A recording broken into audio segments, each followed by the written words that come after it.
Acceso. Oh, okay. Good morning. Few words in English.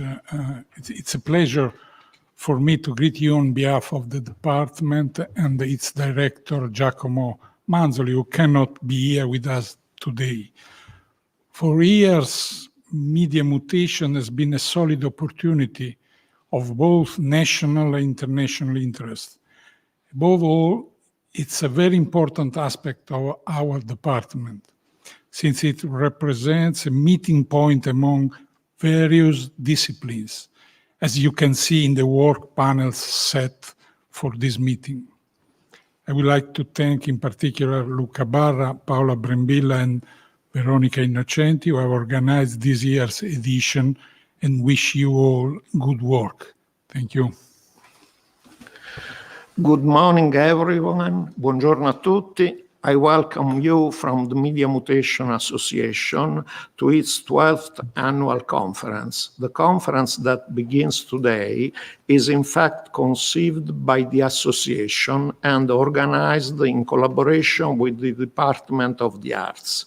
Over the years, the association who focuses on research in the field of audiovisual media has set itself the goal of proposing, through the conference, innovative research teams that are not widely diffused in the Italian scientific community and, at times, also in the international one. Among others, I would like to recall the conferences dedicated to narrative ecosystems, production models and serial forms, ephemeral media, formats, cognitive approaches, entertainment, and soft power through the media. This year's theme, Broadcasting Reloaded, may seem at first glance to be inconsistent with the focus on innovative and trending topics. What could be more obvious and established than broadcasting? We often think that broadcasting is a dusty, uninteresting, effectively dying phenomenon. However, the metaphor that attributes life and death to media processes is, in my opinion, a bad metaphor. Instead, I believe that nothing really dies in the media. We are in the unique position of going through a formidable period of technological innovation, what we call the digital revolution, which has completely transformed the media and the world. Today, we still see the presence of technologies and cultural forms apparently linked to the past, which might appear archaic to us if they did not continue to thrive even in the context of digital disruption. Broadcasting is an excellent example of this. Its cultural formulas and models have easily passed into the new forms of digital distribution, while broadcast television has been able to build an original alliance with the major platforms. Studying broadcasting today, therefore, means starting to study the way in which, in the field of media, technologies and cultural forms are able to adapt and evolve under the pressure of innovation, while maintaining their own ecological niche. It also means thinking about media history in an evolutionary and systemic way, avoiding binary opposition that ultimately lead to the opposition between the old and the new. In this perspective, I believe that dealing with broadcasting today actually means drawing the attention of the scientific community to new issues related to the most recent structure of what we continue to call television. For this reason, I would like to thank Luca Barra, Paola Brembilla, and Veronica Innocenti, who have taken on the difficult task of bringing out the new under the appearance of the old. I wish everyone a good conference. Buon lavoro, grazie.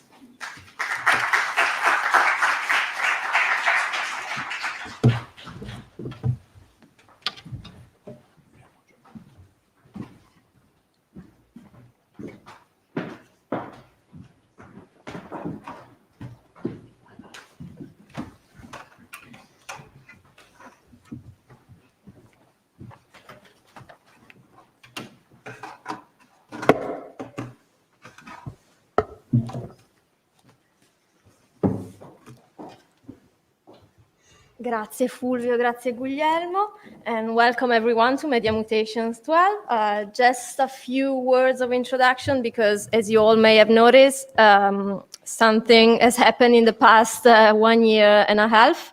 And in fact, when we started planning this conference and this edition of Media Mutation, the world was different. We started planning it in fall 2019. And in that fall, we thought about the topic of the conference, we crafted the call for papers, and we circulated throughout January, February 2020. We received several proposals, and we also worked on the selection of the papers for a conference that was still had to be held on May 2020. Then the COVID-19 pandemic hit Italy in March 2020. We all remember that. And the conference had to be put on hold.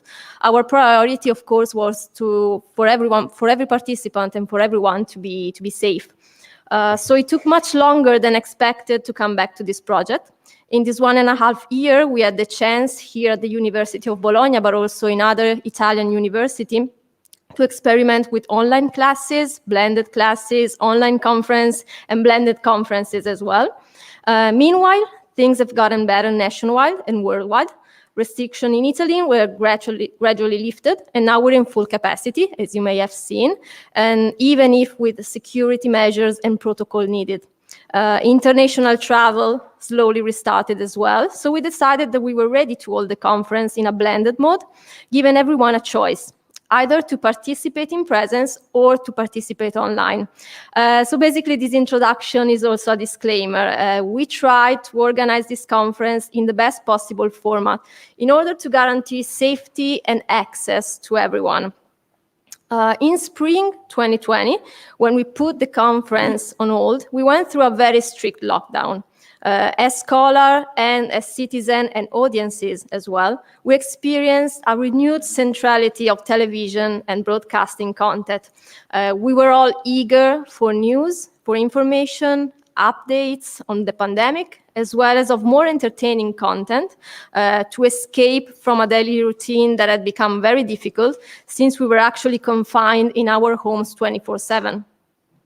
To back up this feeling with more solid data, it was estimated that in Italy, in the week of March 15, 2020, the average Italian watched 1 hour of television more than the month before, and similar figures and ratings happened in many other countries. Digital platform subscriptions and time spent increased a lot everywhere, but the same happened to linear channel and broadcast television as well.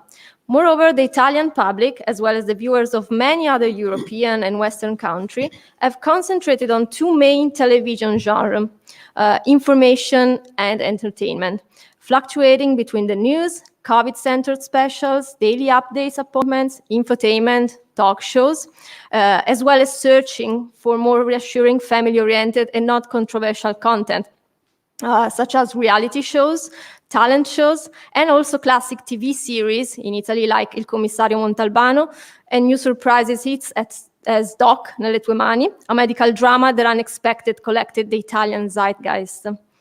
So basically, the emergency of this situation confirmed that the topic we had chosen for the 12th edition of Media Mutations was particularly relevant in this new world we were facing at the time. In fact, classic television and traditional broadcasting proved to be bigger than ever, returning to the center of the digital scenario because of their ability to bring together large and diversified audiences considered valuable both at a cultural and at an economic level. This proved to be especially true during the lockdown, with families united at home for weeks, but continued also with the restrictions being reduced. Broadcast services are resisting the competition of on-demand services, balancing their time and space limitations with different experiences, like the creation of national or global events and the focus on genre, thus reshaping the modes of consumption.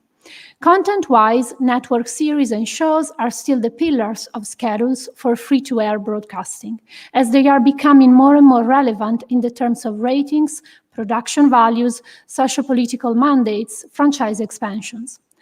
Over-the-top libraries are filled with network content, thanks to huge deals for retransmissions and exclusive runs, while deals between broadcasting operators and digital platforms are increasingly commonplace.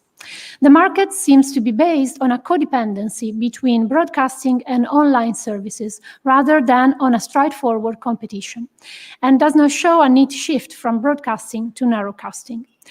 Legacy television and media and on-demand platforms are complementary. Schedules and library coexist in the contemporary environment, with also hybrid models as the return after the binge-watching craze to one episode per week distribution models.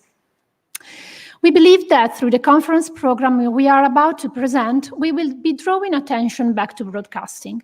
Our goal is to assess its current state, to explore the recent evolutions of free-to-air television in the light of its manifold relations with over-the-top players, to check the parallel resurgence, resistance, and rearrangement of other broadcasting-based media, such as radio. In line with its founding purposes, the conference wishes to serve as a basis for discussing methodologies, sharing research results, and promoting a multidisciplinary approach in a global perspective. That is why we put together very diversified panels with different perspectives and topics in them.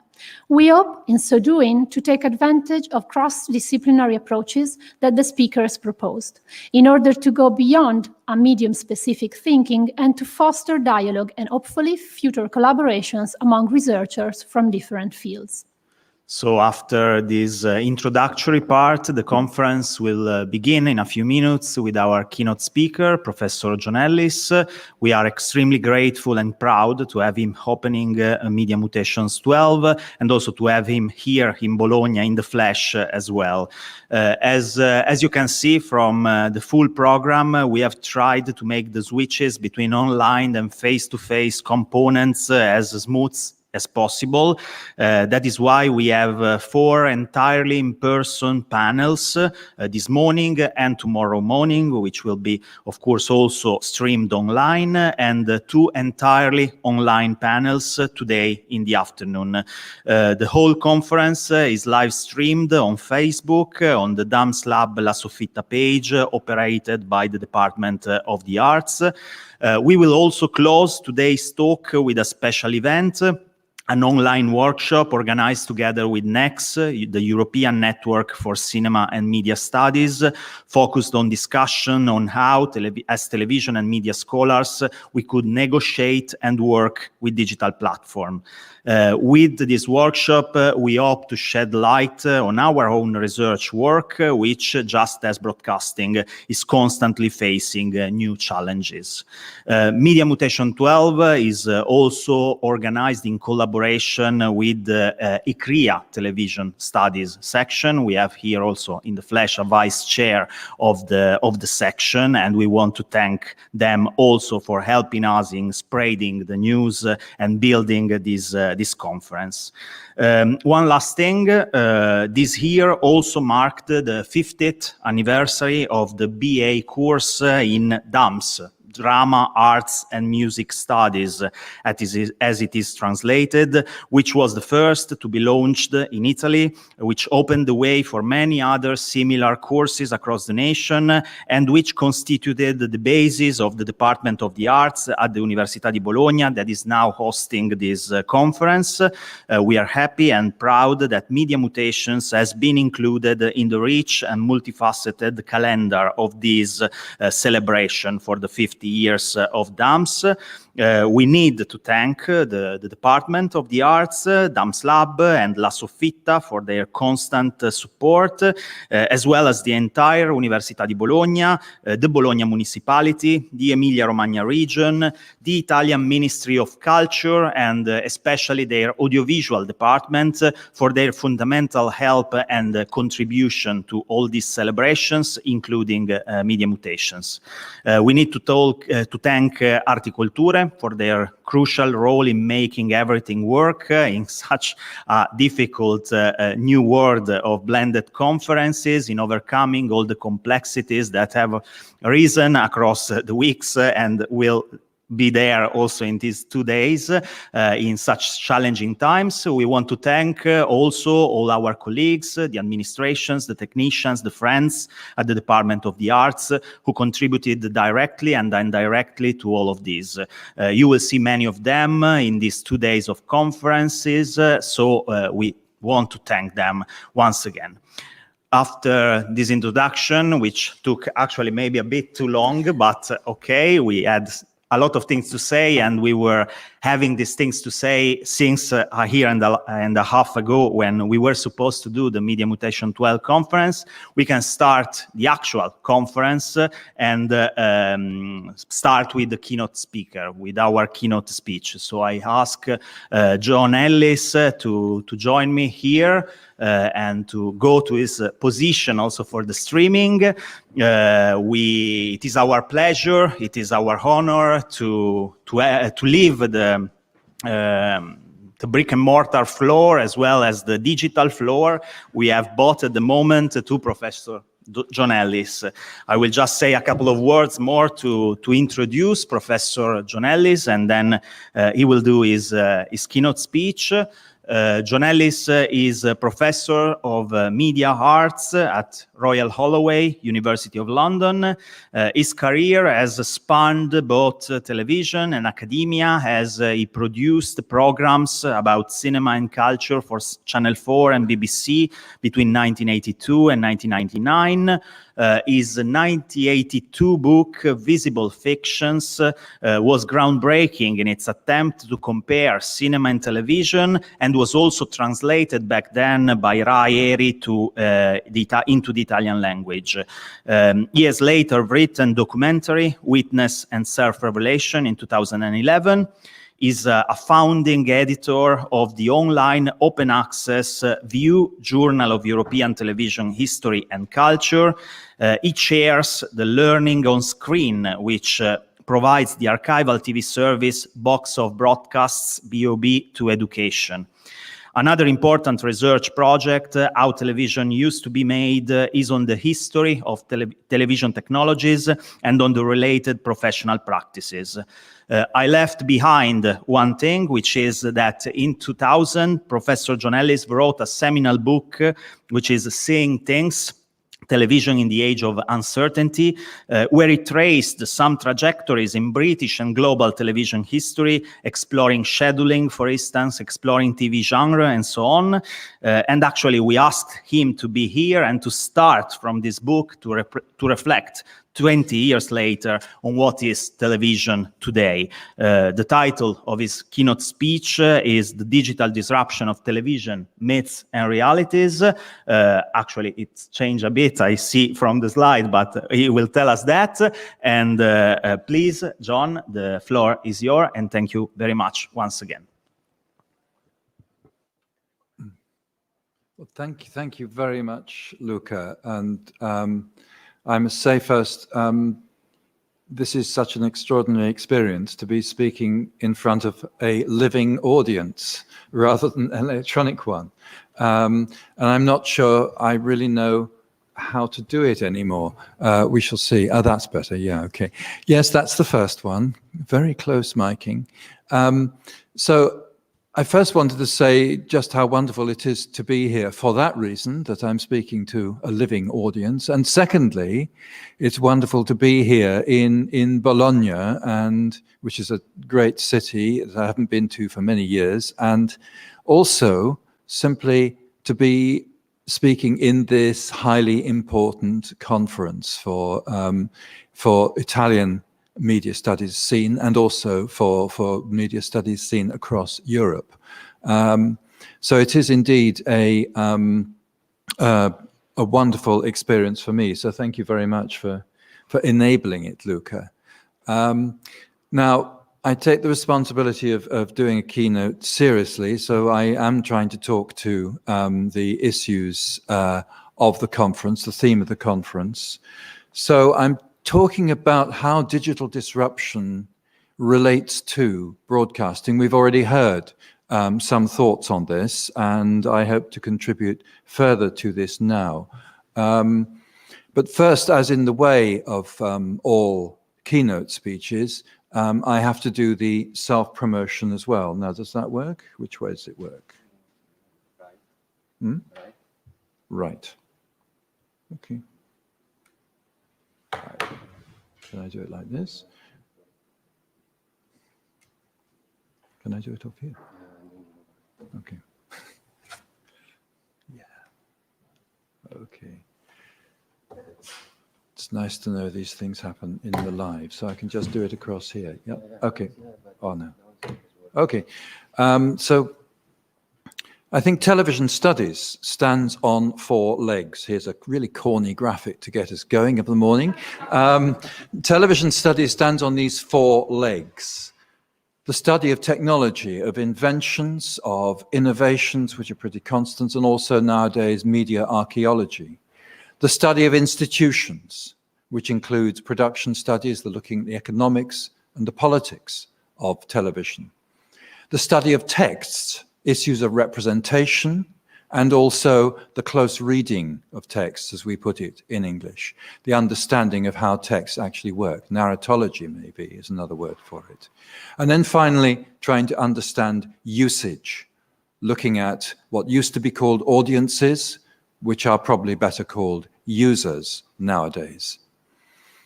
Now, this is a huge field involving a lot of different methodologies, borrowed from other intellectual areas and also developed by scholars in the field. And to talk about my work is to try and talk about my attempts. I think when you try and talk about your career, like I'm doing for a moment now, it's an exercise in retrospectively constructed meaning. We know from linguistics that you don't really know the meaning of a sentence until it's finished. Well, what I'm trying to do here is to put some kind of pattern on what was basically a relatively opportunistic activity of intellectual and practical work. I started in 1982 looking at the way in which I'm trying to bring things together, to try and understand television as a whole, trying to give due weight to all 4 legs. And of course, you can't do that. So the whole thing topples over in one direction or another.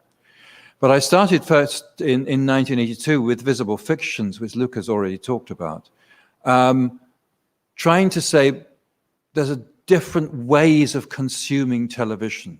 And these are both enabled and underpinned by the technologies that people have in their homes, the idea of the glance and the gaze. And I returned to that kind of looking at usage and text, underpinned by technology, again in 2000 by the concept of working through.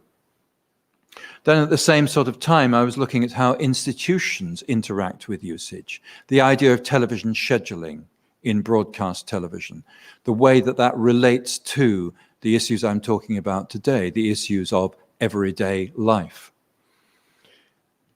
But there were further more attempts of mine to do this impossible thing of squaring up the 4 legs, looking at, with my book on documentary, but also the work on hands-on media history, how television used to be made, how industrially organized technology produces texts, how technology is used in particular ways to produce the texts that are needed, that are wanted, and that are all too often just convenient for the institution to produce. And at the same time, I was looking at how production itself works. Issues of innovation and of everyday labor. From 1982 to 1999, I was a television producer, trying to produce television that wasn't quite like television for Channel 4 mainly in the UK, starting off with a series about cinema called Visions. But also then looking another website, how television used to be made, looking at how people actually used to use technology, how the workers in television produced the television programs that they did. So I've had a lot of attempts at trying to do everything all at once in terms of how television studies is. And this is another attempt to do it. And the perils of this are obvious. First of all, it's overambitious. Second, you cannot cover up your ignorance of the very good work which is being done in very many countries and across a very wide field. There's also another set of dangers. There's the one of always being the outsider. As a producer of television, I felt sometimes as though I was a participant observer in the industry. Although I was for a long time the vice chair of the producers' trade organization, it felt as though always I was an outsider in this business. And that is the same. I talk to media sociologists about how they should pay attention to texts and how they work. And I have for a long time talked to text-based scholars about the need for the attention, proper attention, to television as an industry. And now I'm glad to say everybody's taken notice of this because finally industry studies and production studies are front and central to how people undertake their studies of television. So now I'm going to do another move to try and even up those four legs. I'm asking, are we concentrating on production studies so much because we're mesmerized by the current technology and the current changes that are taking place in our industry? Are we mesmerized by Netflix, just as the popular media seem to be mesmerized by Netflix? So now I'm going to go back and argue for something else. Argue for television and the everyday. How television is an everyday activity and what that implies for our study of television and indeed for the television industry as well. Television is an everyday activity. Here's one of the great classics of television studies, Lynn Spiegel's book, Make Room for TV, looking at how early television had to fit into the everyday lives of people, how it had physically to fit in to their domestic spaces and how it reformed them, how it had to fit in with their everyday routines, how people lived their lives. And it's very interesting that radio before television and television in its beginnings, had to ask sociological questions which had never been asked before, which is, what do people do in their homes? How do people live their everyday lives? And there is a character from the early history of the BBC who in the 1930s was conducting early audience research. And he was tasked with trying to understand how best to place the evening news broadcast on BBC radio. And so he said, well, people listen to the news while they're eating their evening meal. So the people in management at the BBC said, nobody dines before 8. So we should have the evening news at 8 or even 9 in the evening. And so he did some research and found that this was a tiny segment of the British population who dined so late in the evening. that most people had had the main evening meal at 6 in the evening, far earlier. And so that is why a keystone of scheduling in the UK came to be news at 6, in common with Northern Europe, but from Southern Europe's point of view, a completely nonsensical idea. So we understand several things here. Nobody knew about everyday life until broadcasting came along, because it was an irrelevant and stupid and trivial question to ask. Secondly, that everyday life varies across classes and across regions in the UK. And this also has given this story, just to finish the story about having your evening meal at different times. Here we have a picture of a newsreader, Stuart Hibbert, in 1939, reading the news in his dinner jacket. There he was with his bow tie, his dinner jacket, very formally dressed.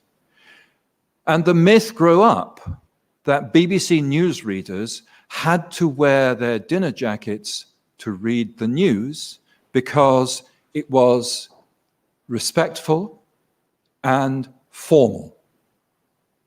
In fact, the answer is much more mundane. Stuart Hibbert read the news and then, being one of the people who dined late, he went out to dinner. So he was dressed for a formal dinner. That's why he's wearing this costume. So you see how myths grow up in television history as well. So everyday life, early BBC audience research. But what is everyday life?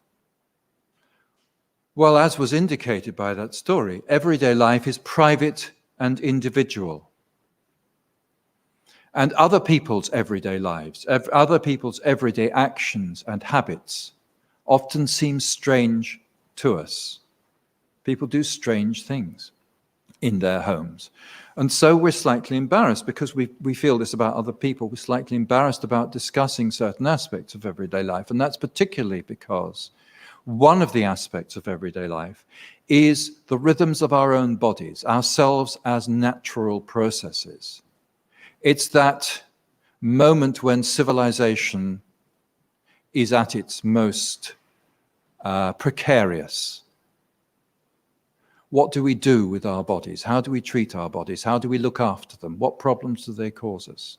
The rhythms of our bodies and our natural processes are part of everyday life. And they're one of the reasons why everyday life is a slightly difficult topic to discuss. It's full of necessary but very mundane activities. It's full also of habits and patterns. And we tend to think of habits with the word bad in front of them. That habits are bad things. They're habits because you don't have to think about them, and we should think about everything in our lives. Well, actually, that's an impossible kind of myth of rationality. Of course, everybody has habits. Of course, everybody has to live through their habits in order to be able to get through the mountain of things they have to do every day. So habits and patterns are a key part of everyday life. And with that comes repeated performances, doing the same thing over and over again. Now, when you go into French social theory, you get a lot of wonderful abstractions, and they are very important. Henri Lefebvre, writing the Critique of Everyday Life as back as far as 1947, significantly after everyday life had been completely upset by the Second World War, which is why possibly an attention was paid to everyday life at that moment. Lefebvre talks about everyday life as the intersection of illusion and truth, power and helplessness, the intersection of the sector that man, well, actually it's also women and so on, controls, and the sector he, she, or they do not control. That's putting it one way. I like to put it another way. There's these pictures here. You've been wondering why there are these pictures of people brushing their teeth. Well, that takes us to another thing. The habits of brushing teeth. Very, you can talk about that. It is about the body, but it's also very interesting. It is commoditized. Here's a plastic toothbrush the man is using. The woman is using an electric toothbrush. The activity of brushing teeth has been commoditized and organized in a particular way for us. The gentleman there with the hat is simply using a stick to clean his teeth. He's chewing on a stick which millions of people around the world use as a perfectly effective way of cleaning their teeth. So everyday life is culturally specific. Everyday life is commoditized, despite it being something to do with our natural processes. So how does television fit into this? How can we analyze the activities of everyday life? And so one of the places to look for analyses of everyday life, I've found, is in the area of food sciences, food sociology. Been a lot of people thinking about food, how we make food, how we consume food, how it is made for us, and how we make it ourselves. And this produces a very good kind of set of distinctions of the kind of questions we should be looking at when we try to look at television and its intersections with, and itself as a practice of everyday living. These scholars, summarizing a lot of literature, which is what's very useful, have produced a conceptual framework which talks about food as the practice of taking food, basically eating as the practice of taking food. How do you do it? Together or alone? Where do you do it? In the home, out of the home. So there's a geographical aspect to it. Secondly, it's a routinized pattern. So what are the routines? What do we like having for breakfast, which is always the key kind of unchangeable meal habit of the day? We're a lot less adventurous in our breakfasts than we are in the rest of our days. What is linked into all of that? Secondly, a broader complex of purchasing, of preparing meals, and what you do with leftovers, which are regulated by norms and conventions, which vary socially and culturally. So if you take all the distinctions that these food scholars are applying to television, then you will get some very good results. Because this is a keynote speech. This is where I just say things and then run away and let everybody else do the work. That's the other function of a keynote. It's a luxury thing. So there's these frameworks derived from food sociology, which may be useful. Television is not only part of everyday life, television also remade everyday life. Always remember it's a two-way process, a dialectical process, as we used to say when I was young. Broadcast television subtly altered everyday routines. It introduced the rituals of watching the news while eating the evening meal. And rituals developed around particular programs. There was a period in Britain where there was a very popular early Saturday night show called Blind Date. People were brought together on a blind date. And it became a kind of a routine, a ritual on Saturday night for adolescents to watch Blind Date and then go out and go dating.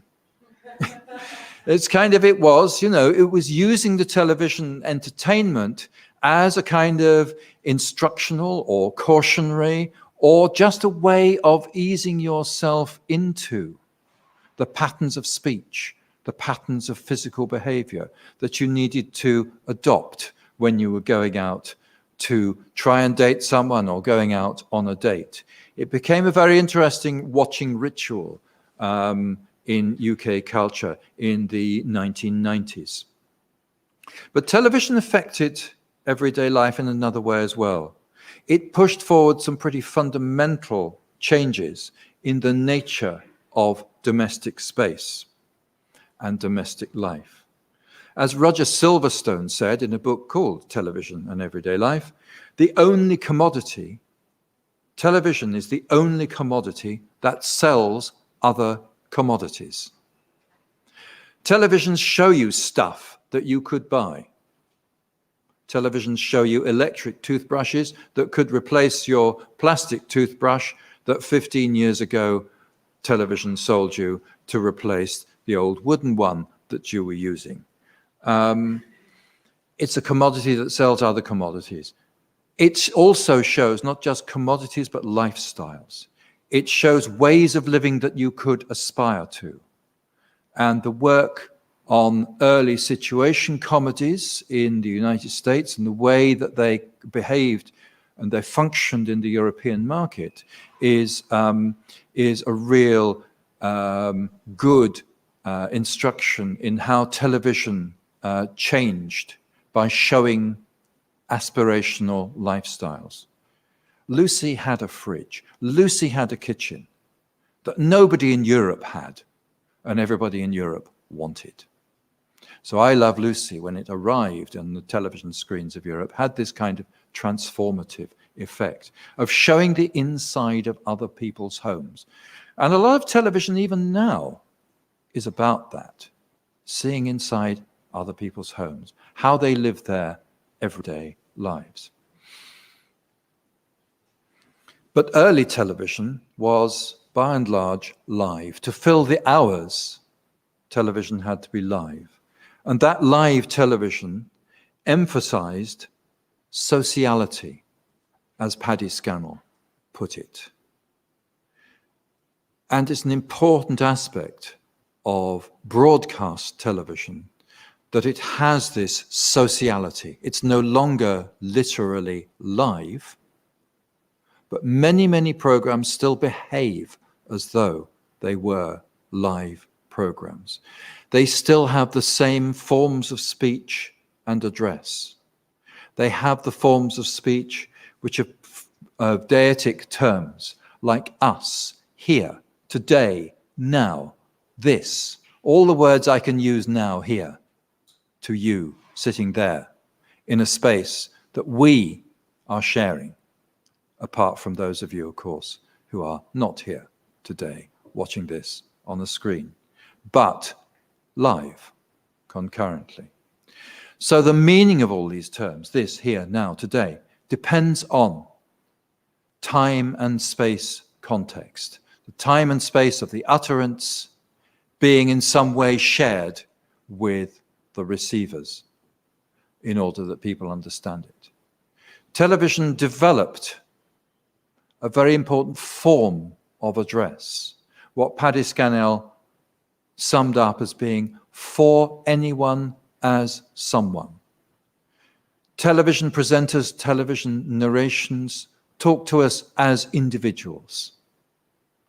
A lot of the work of broadcast television was to construct, in its early years, a kind of common language and a common level of understanding that could be assumed to be shared across the citizens of the particular state or space that they were broadcasting to.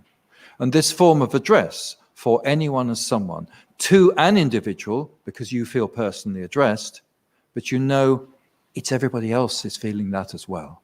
That for anyone as someone, as an individual, but part of a virtual mass. It's a really important aspect of broadcast television and a really important aspect of the sociality of this commonplace everyday medium of television. And there are forms of entertainment on television where nothing matters, according to Paddy Scannell, except the act of being together, the act of sharing a moment, of sharing a joke, of feeling as though you're part of a group of people. who share the same sense of humor, the same outlook on life, the same things, the same moment, the same frames of reference. This is what game shows do, chat shows do. It's what the news does. It's what sport does. It's what soap operas do. It's what many, many reality television formats do as well. Nothing matters in these programs. They are trivial, except the most important thing of all, that we are humans amongst other humans, that we feel ourselves to be part of something, to be part of a society. A lot of these programs are what Francis Bonner calls ordinary television, concerned with the minutiae of life, the mundane things of life, the ordinary things of life, styles of consumption, what you wear, and so on, what you do. But also, they are, this is sociality again, concerned with people like me, people like people I know, people experiencing what I have experienced, or people who I know are experiencing, or what I might experience in the future. People going through medical emergencies, people having problems with their makeup, people not being able to choose the right clothes, people dealing with bereavement. All of these things are the stuff of ordinary TV, the serious things of life as well as the minutiae of life get treated in these broadcast television forms. And they are treated through this mechanism of sociality, of this for anyone as someone structure. And finally, at the bottom here, my small contribution to this. These are casual viewing. This is stuff that you can watch when you're watching something else, until suddenly you get drawn in by that emotional moment, which is significant to you, maybe. This is television of the glance. Television that you can consume while doing other ordinary activities, which is why it concentrates earlier in the evening and in the daytime schedules. But there is another kind of attention that television also gets from the beginning. Broadcast television also provided linear storytelling, sustained storytelling, storytelling that needed concentration, that had different patterns of repetition to those of reality TV, where every 10 minutes they tell you what's going on from the beginning again, which can get very boring. Sustained linear storytelling is of a different sort of time, the kind of television dramas that we all like, the serious dramas, the documentaries, the big debates that we sometimes follow. They require concentrated viewing, a different kind of viewing to the glance. And as the delivery technology and the viewing technology, what the television sets that people had in their homes, improved, so the capacity for television to develop more and more sophisticated linear storytelling developed. So you see in the 1990s a whole debate about something called quality television, or televisuality, as John Caldwell put it. This kind of use of color television, of better television screens in the homes, and of more television screens in the homes, to develop a culture of sophisticated linear storytelling. So that was also the other part of television, that more sustained viewing.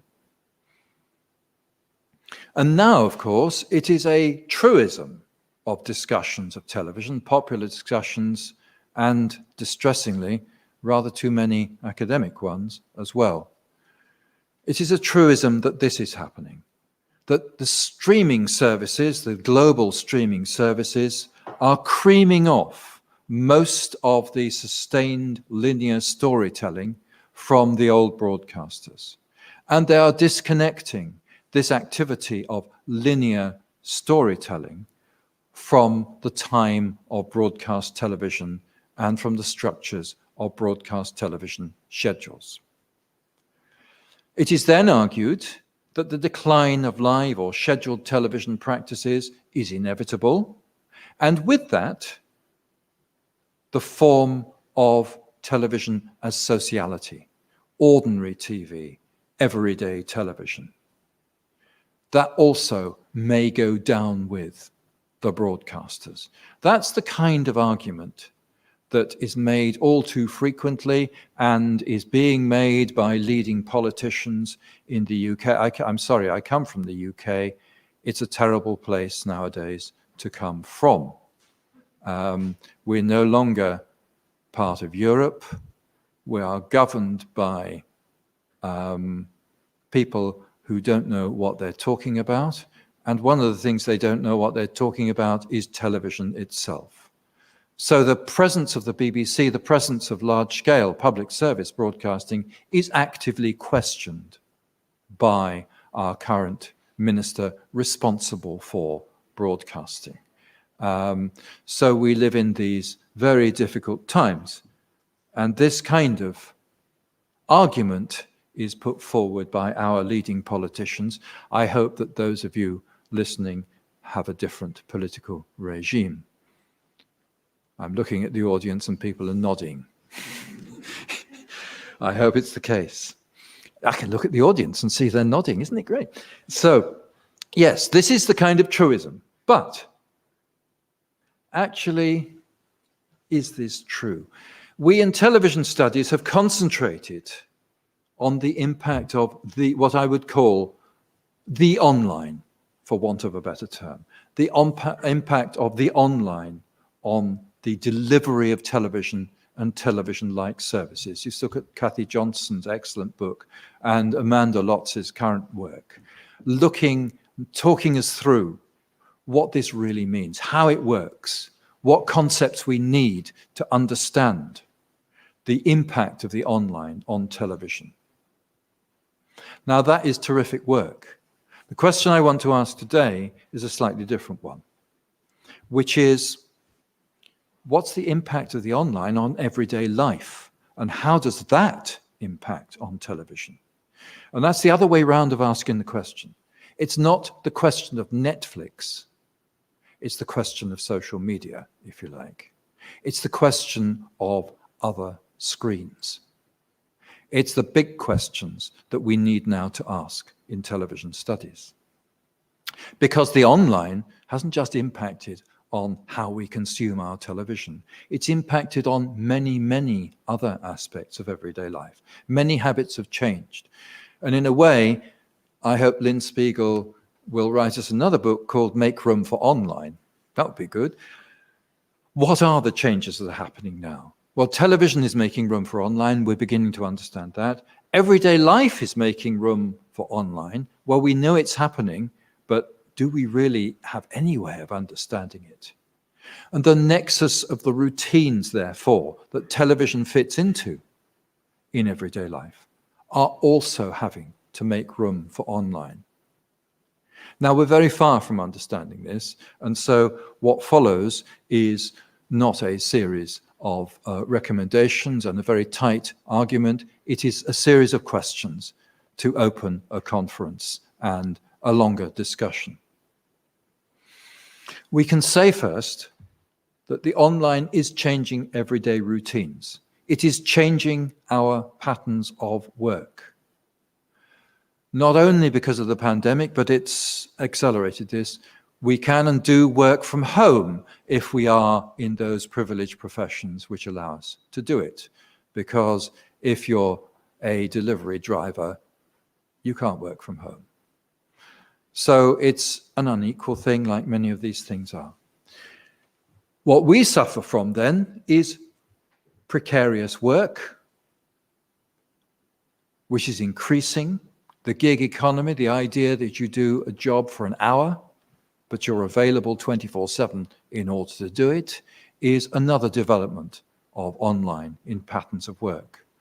So some of us work from home, others of us have to wait for the call, have to be sitting there monitoring the app in order to find out where we're meant to be, what we're meant to be doing. Our work is available but not guaranteed. And that goes for far too many. It has also changed. The online has changed work-life balances. We have to be always available. We all know about the curse of the email. And some of us also know about the curse of the student who wants their email answered instantly. 24/7 emails. What there is underlying this is the erosion of the public-private boundary. And that's a really important one, because a lot of everyday life, as I've said, we construct and we assume is private.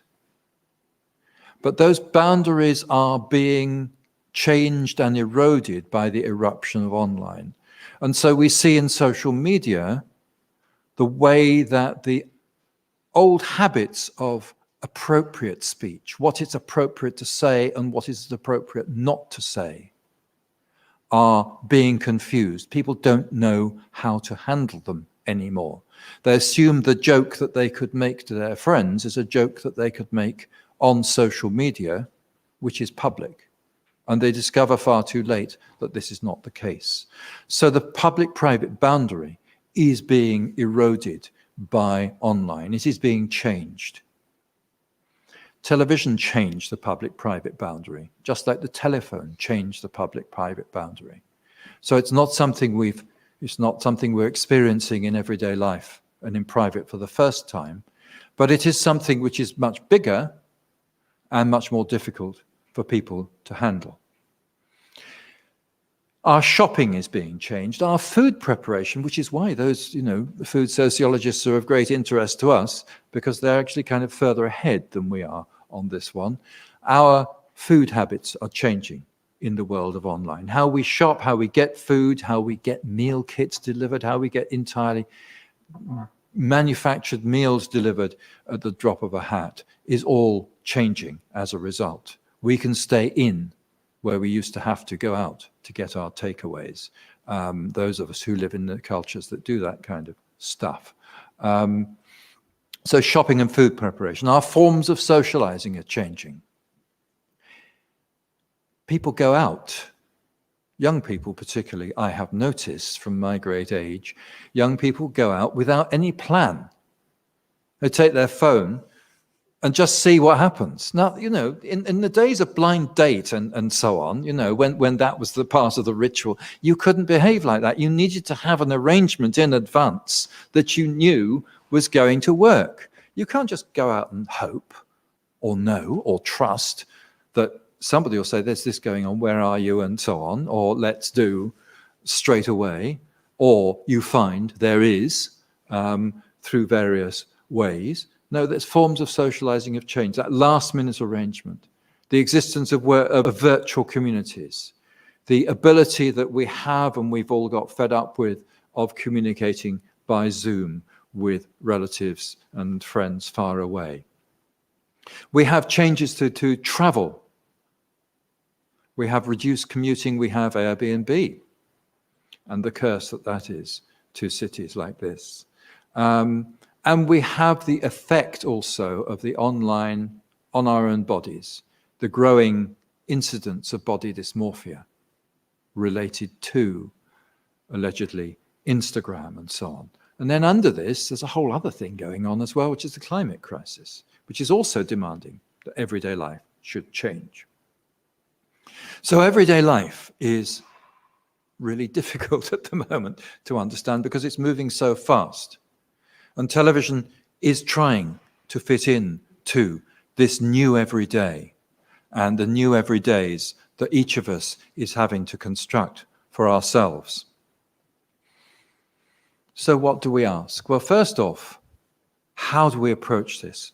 First thing, as a result of the online, screen time. And it's useful to think of television as being screen time. When we talked about television as television, and we thought television was television, and that's easy. And to ask the question, what is television, was to ask a question whose answer was so obvious. We're not in that era anymore, and we're not in an era where the screen in the home is the television screen.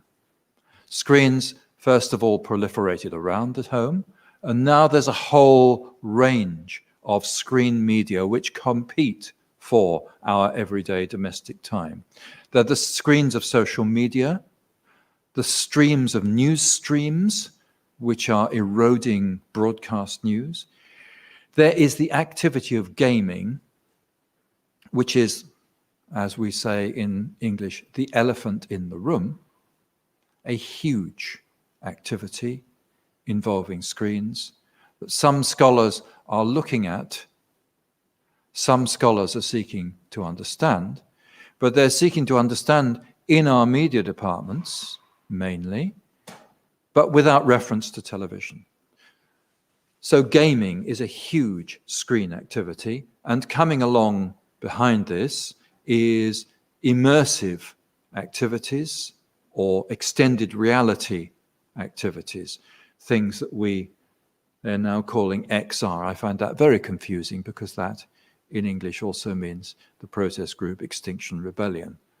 But XR we have to use technically as well as politically to mean extended reality, another whole dimension of new domestic-based screen use. So where does television fit into this?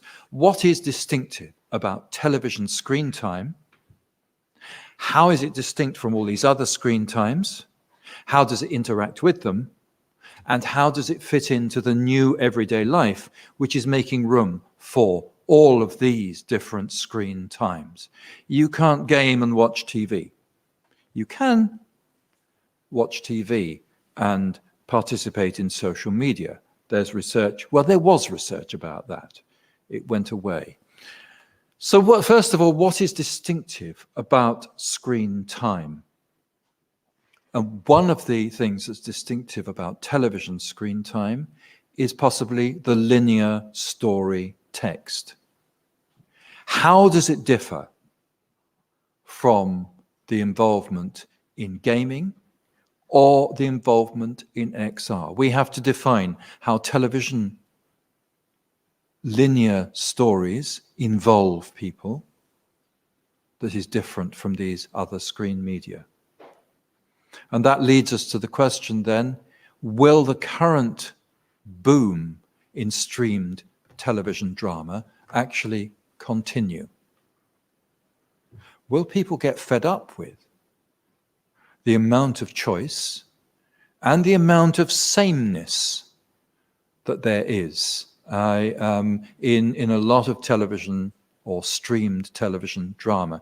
Gary Edgerton, I heard, the American scholar, I heard recently saying, Netflix, it's an awful lot of just adequate television drama. It's not really great. It's not really memorable. It's kind of good enough.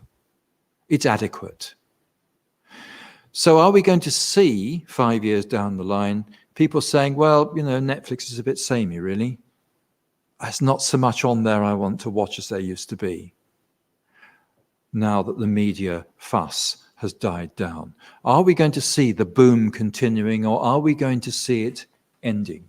That's another question to do with all these different kinds of screen times jostling with each other. The second thing to say, what's distinctive about television screen time? Well, it is sociality.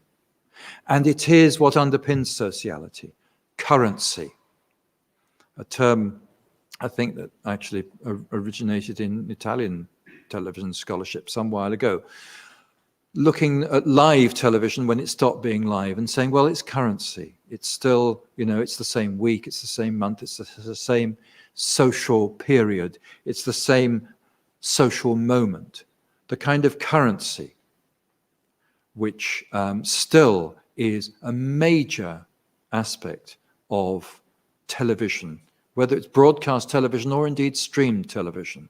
Because insofar as you know anything about Netflix and the other streamers and how their material is consumed, they have the same kind of issues around currency.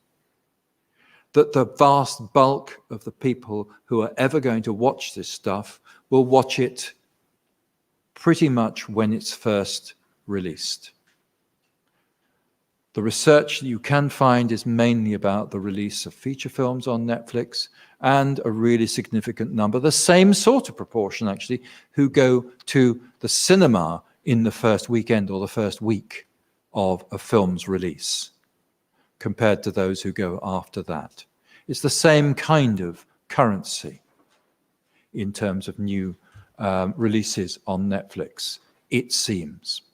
So currency is still an aspect, crucial aspect of television screen time, as is the shared television event. We don't talk about television sport very much. There's not many people working on sport in television. It's huge. It's a huge industry. And television, if you look at the history, television has utterly reorganized sport. It's television that's made sport global. It's television that's made sports diurnal rhythms, the weekly, monthly, yearly patterns of competition. It's television that underpins the whole structure of modern sports practice.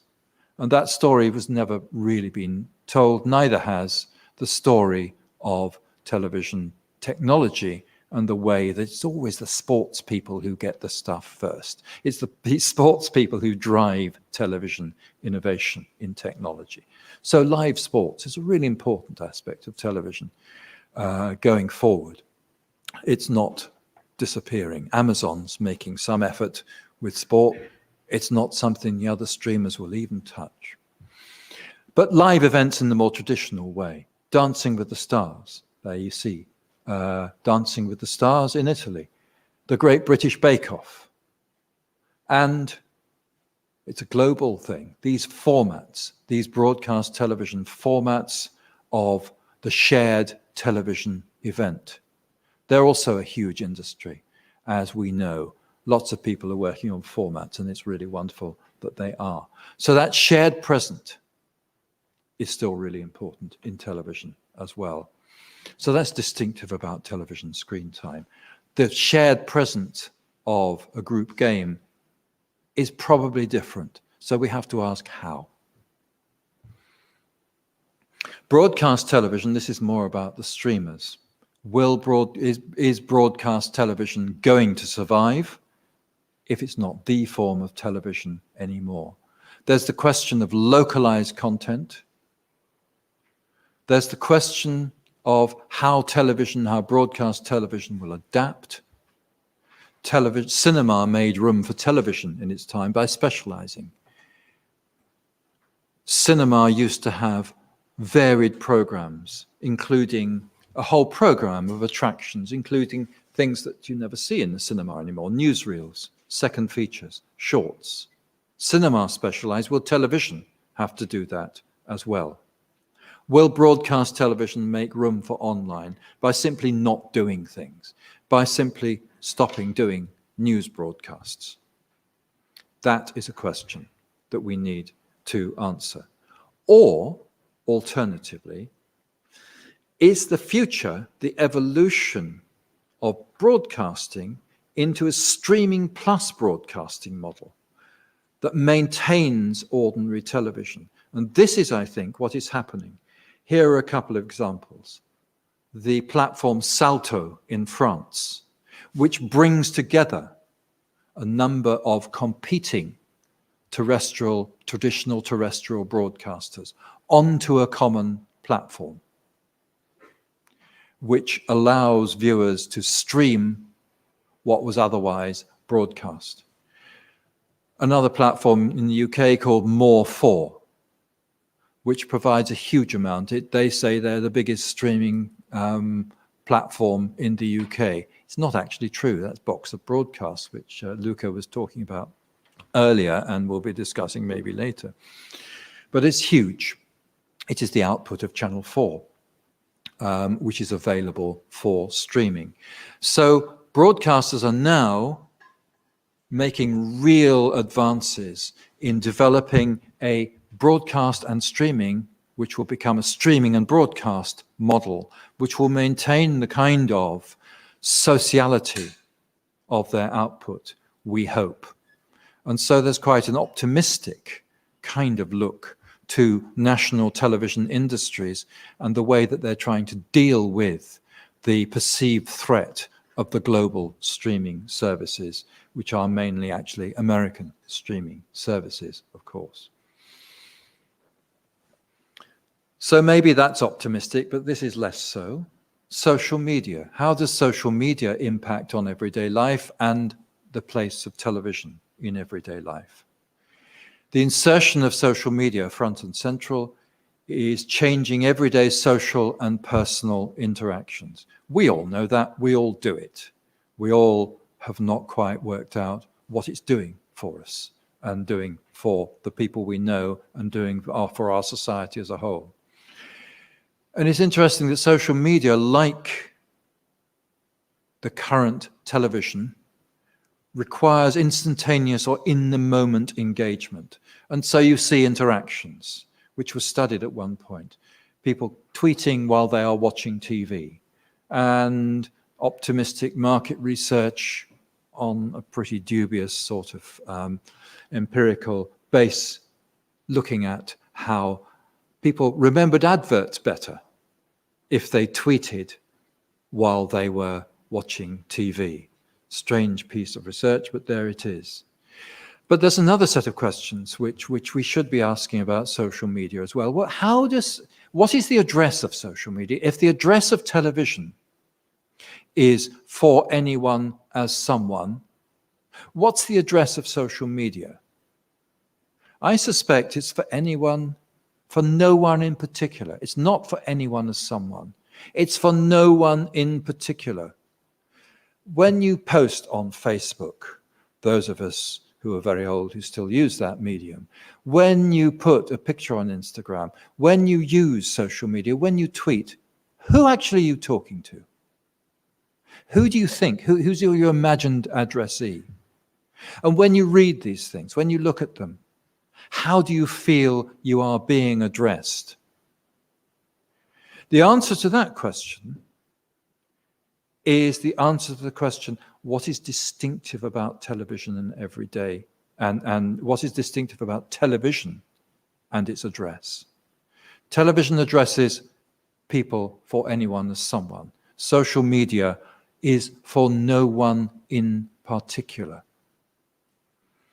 And that's why it is quite often a rather bleak and a rather depressing experience to be addressed by social media.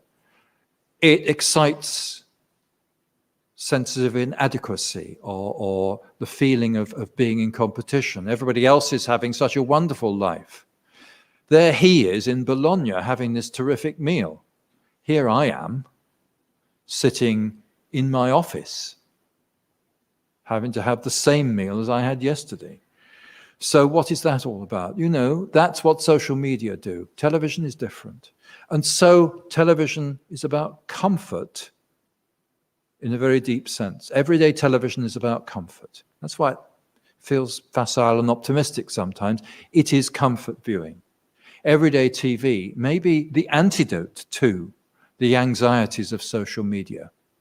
It has a feel-good factor, where social media has a feel-bad factor. So the place of television in people's lives is maybe an even more important one than it was, because it is a competing media. It is a corrective to a fairly corrosive sense that comes from the way that a lot of people now are experiencing social media. If this is true, this is what I think, you know, I can just sit here and say this. We need that research to make sure that this is the case. He's looking at me as though, I've almost finished. All right then. I know this feeling, and it's another one from being live. When you're in online, you can just go on until they turn you off. Another set of questions about the eruption of the online is unfairness, is social justice. The online introduces a whole new dimension of everyday inequality. We know from television, we know from our students, we know, you know, from relatives, not everybody can afford the cost of subscriptions to the streamers. And we certainly won't be able to afford them once they've really got a hold on our television habits, when they begin to put their prices up. Netflix doesn't actually make money. Everybody, big news. Netflix loses money. Netflix borrows. Netflix makes 1/10 of its running costs from its subscriptions. We know this. We've heard people in our conferences saying this. Netflix is fueled by debt. So even if Netflix is successful, how is it going to roll over all the debt it continues to accumulate? Well, two ways. First of all, it'll put its prices up, then it'll be up for sale. So the cost of subscriptions, they are what they call in the trade loss leaders at the moment. So that inequality is going to get worse. And it's underpinned by the larger online inequality, the cost of a decent subscription to an internet service, the cost of your Wi-Fi connection. A lot of people, as we've discovered in the pandemic, a lot of people don't have very good online services, even though they're paying a lot of money for them. And they have to pay a lot more to get them. So there is this real digital divide.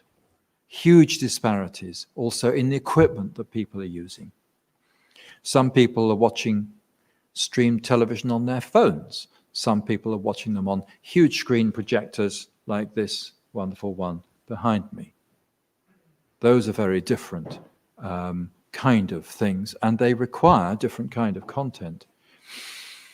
So the question that we have to ask in relation to the digital divide is, do we need to hang on to broadcast television as the one universally available screen medium, the one universally available one that has unconditional access, that you don't need to log on to, that is not region specific, that doesn't depend on something else? Because that's the great thing about broadcasting. You turn on the set and it's there. Well, you know, in our homes mostly, there's 2 or 3 stages you have to go through to discover broadcast television now. The technology is not as simple as it once was, which is also disenfranchising of a significant part of the population. So broadcast television, unconditional access, all of these are issues which we have to talk about as well when we're looking at broadcast television. And underpinning this, here we have the Museum of Everyday Life, which is all we're consigned to. I said earlier that the everyday is experienced as private and individual. The everyday is impacted upon by region, gender, race, and class, prevailing social and economic structures. They all bear down on the everyday in all of its intimacy. It's where we experience all of these factors that we talk about in theory. It is where we experience the climate crisis as well, which we all talk about in theory. So we always have to ask, well, whose everyday life? Whose everyday life am I talking about? And you legitimately can say, well, the everyday life you've been talking about is nothing like mine. I don't live like that at all. That is an entirely legitimate critique. So I expect those questions. We have to ask that question, but we also, and this is always the problem with intellectual work, we also have to construct adequate models so we can understand and move forward. And those adequate models will only be just enough. They will always have that edge of discrimination. They will always be not entirely sufficient, but we have to make do with what we have. And so therefore, here's my question to television scholars. Given all of this, are we in danger of universalizing our particular way of integrating television into our everyday life?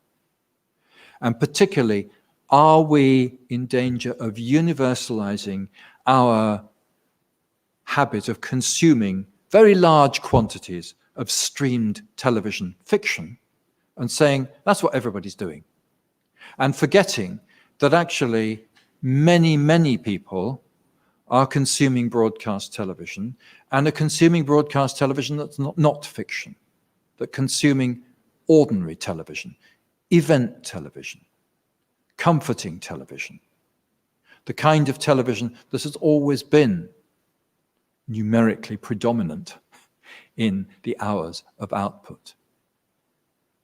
Are we as television scholars always in danger of just discussing the fiction we love and leaving out all the rest of television that underpins it, that enables that fiction to be there maybe, but also is the real dimension, the really important thing about television for many, many people in society? Are we guilty, therefore, of a form of passive discrimination in the way that we construct our subject area? So this is a collective guilt. It's not as individuals, you know, but it's something we need to ask, and it is a tremendous opportunity. All those opportunities for research projects on television and sport that I outlined. Why is nobody doing it? It's a puzzle to me. I hate sport, by the way. I really do. You know, don't do it, never liked it, don't watch it. But I know it's out there.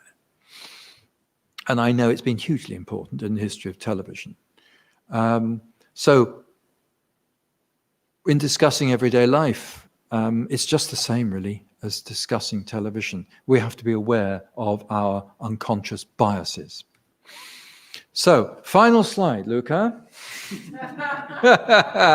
Here we are, moving swiftly to a conclusion. There are two factors which are impacting on the evolution of the everyday. They are new online practices and new screen media practices. On the one hand, and on the other hand, is the climate crisis, which demands also major changes to how we live our everyday lives. Now, television seen in this context reveals a lot more than seeing it simply as a medium or an industry. And it enables us also to remember that television actually has a really deep historical relationship with the everyday. Television was formed by the everyday and helped to reform the everyday. And so what we're looking at is an evolutionary process which is continuing.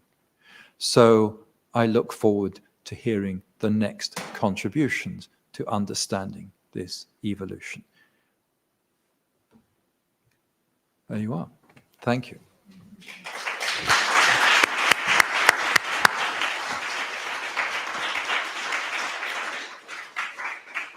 Thank you very much to John, to Professor Ellis. I think we really appreciated your actual keynote in putting the questions and taking all the privilege of the position. Thank you for this very original, broad, and at the same time specific take on all the paths done by television studies and also on its potential future.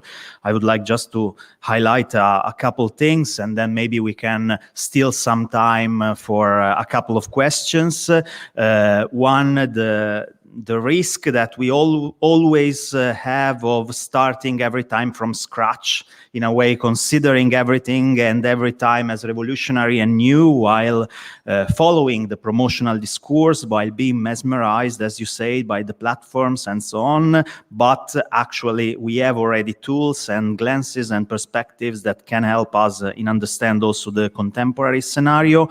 And the other thing maybe is the challenge of making converge not just television and online and digital media, but making converge the instruments, the tools, all the research that we have done, which is still often quite separated and needs to be joined. I feel also the sense that behind your speech, there's the need to go back to classic television audience studies, to consider to re-enter the TV living room, the online living room, and maybe understand better how the actual audiences, which are not us, are working. But I'm not stealing other times, and I'm asking if there are questions from the audience.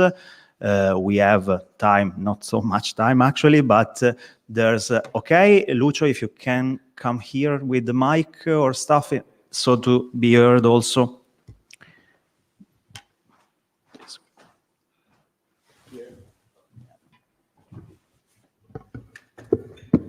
Thank you so much for your very interesting speech.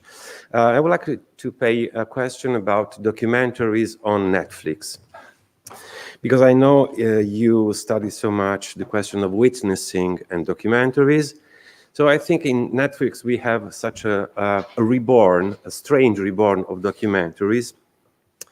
So what do you think about this kind of form? And also you talk about sports. So the question about hybridization of textuality, like, I mean, docuseries, like The Last Dance with Michael Jordan. So they try to make a hybridization with narrative forms and documentaries, producing such docuseries. But anyway, the phenomenon of a new kind of documentary inside Netflix, which obviously is very different from classic documentaries. Thank you. Well, thanks. Maybe we can collect if there are other questions. Otherwise, I let you answer. Okay, I'm not seeing raised hands. Shall I do a quick an answer? I mean, that's a very interesting question, and well, the Netflix documentaries are new to us in Europe because we have a different documentary tradition on television and a much stronger documentary tradition than is present in America.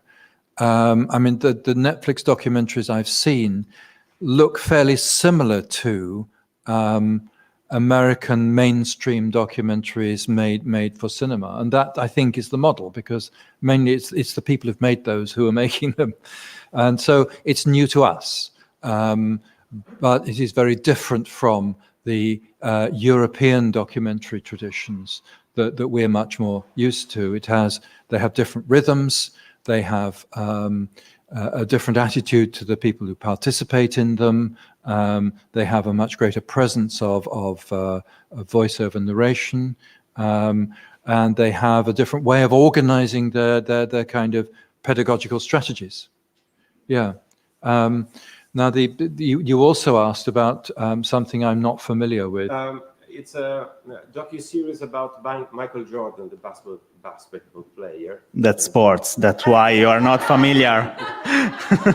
You admitted that before. I plead the Fifth Amendment. It's very new because they use a narrative form talking about sports. So, and also is in the structure of Netflix. So it's such a kind of new genre, I can say. Okay. It maybe I'm always I mean, there's nothing new in television, you know. It's always been there already somewhere, and it's just in a new place. And so, you know, it's reaching a different audience, or it's in a, you know, what was in daytime is now in the evening, and vice versa.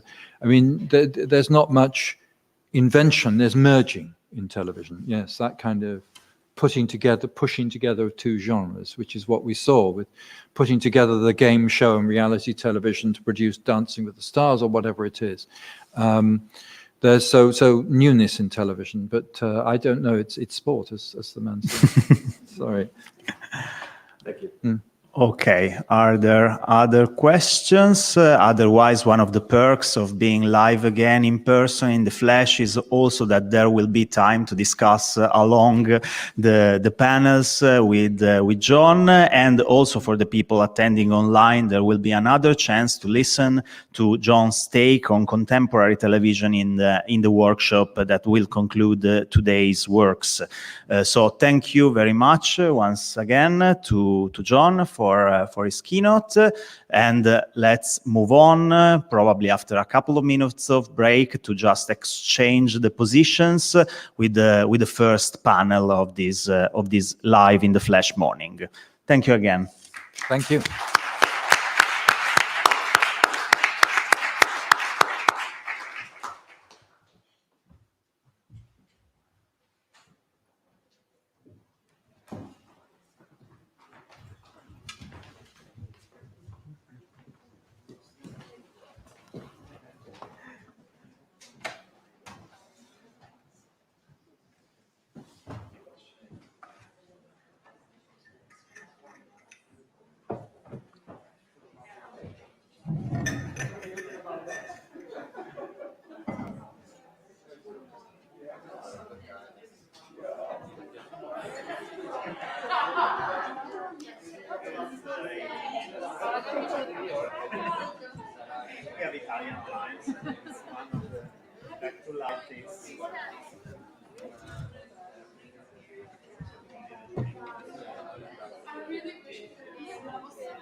Ciao, nice to meet you.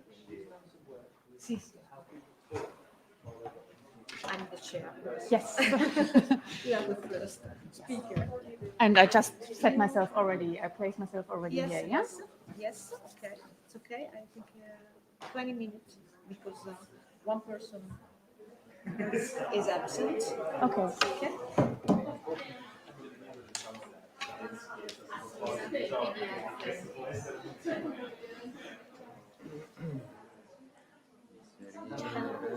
It's so cold here. Yes. Oh my I agree God. with you. Are you coming from Aarhus? It's warmer, you know, like I just thought, oh, it's probably I just can do the same. But Because you thought that I'm going to Italy. no. Yeah, I did check the weather, but I thought, you know, like Yes, but temperatures are growing. Yeah, in the tomorrow. Next few, That's good. tomorrow and then Yeah. the day after tomorrow. We hope. or maybe I get my.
Yes, okay.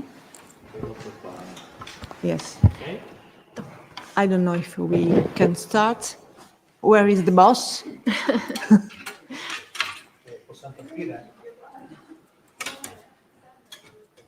I don't know.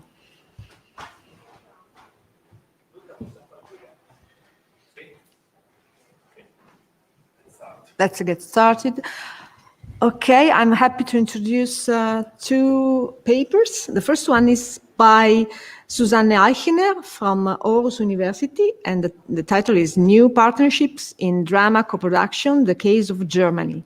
Please, 20 minutes, more or less. Thank you. Thanks a lot. And as John has said before me, it is really a pleasure to be here with a live audience, although it's very cold in Bologna. But I'm super happy to be here, and I'm also representing the ICREA Television Studies section, as Luca has mentioned in the beginning. But this is, of course, my own paper and not that of the ICREA Television Studies section.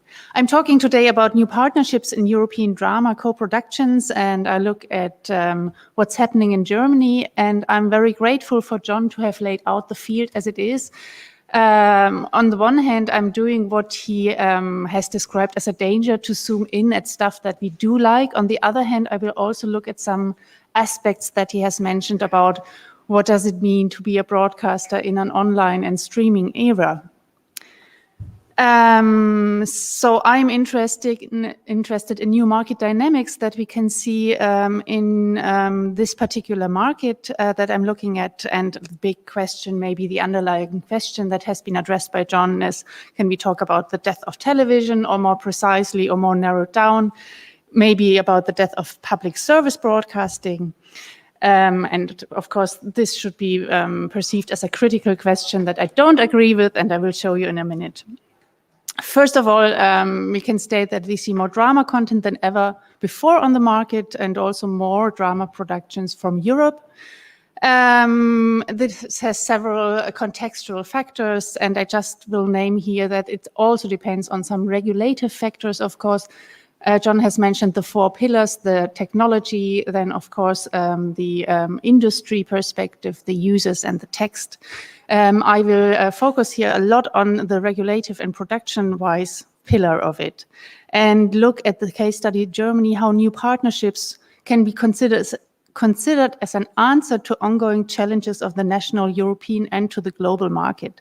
And I have some examples here that you can see, and I will come back to them later. All of them that you can see here stage a new form of partnership. The first and most famous one is Babylon Berlin. That was a partnership between the German public broadcaster and Sky Germany. It was a cooperation that never had been tested and tried before, so it's really interesting. But then also Hackerville was a cooperation between a fairly new pay television offer channel in Germany, TNT, a Turner daughter, in cooperation with HBO. Perfume, which has been released a couple of years ago, has also become quite internationally acclaimed, is a cooperation between ZDF and Netflix. We have Wild Republic, and then the European Alliance project, The Swarm, that you, of course, might know of as well. So these are all examples for different and new forms of partnership in order to produce high-end drama television. And in that way, I also pick up an argument that Trisha Dunleavy has done already in 2009, when she said that high-end drama production is an answer to the global developments and to the global challenges in the television market. So my research aim is to understand the dynamics of new partnerships in European drama, co-productions, and my case is Germany. I briefly walk you through some context, which I have outlined in a contribution that was also born out of the Bologna project, I would say. It's the book European Television Fiction Renaissance, where I have a chapter on selling location, selling history. And my talk here will pick up pretty much the development where I ended up in that chapter. And I just very quickly will summarize a little bit, so to give us some context and some background knowledge. In that chapter, I argue that the German television market or the high-end drama market in Germany was a very late starter, and that had some reasons.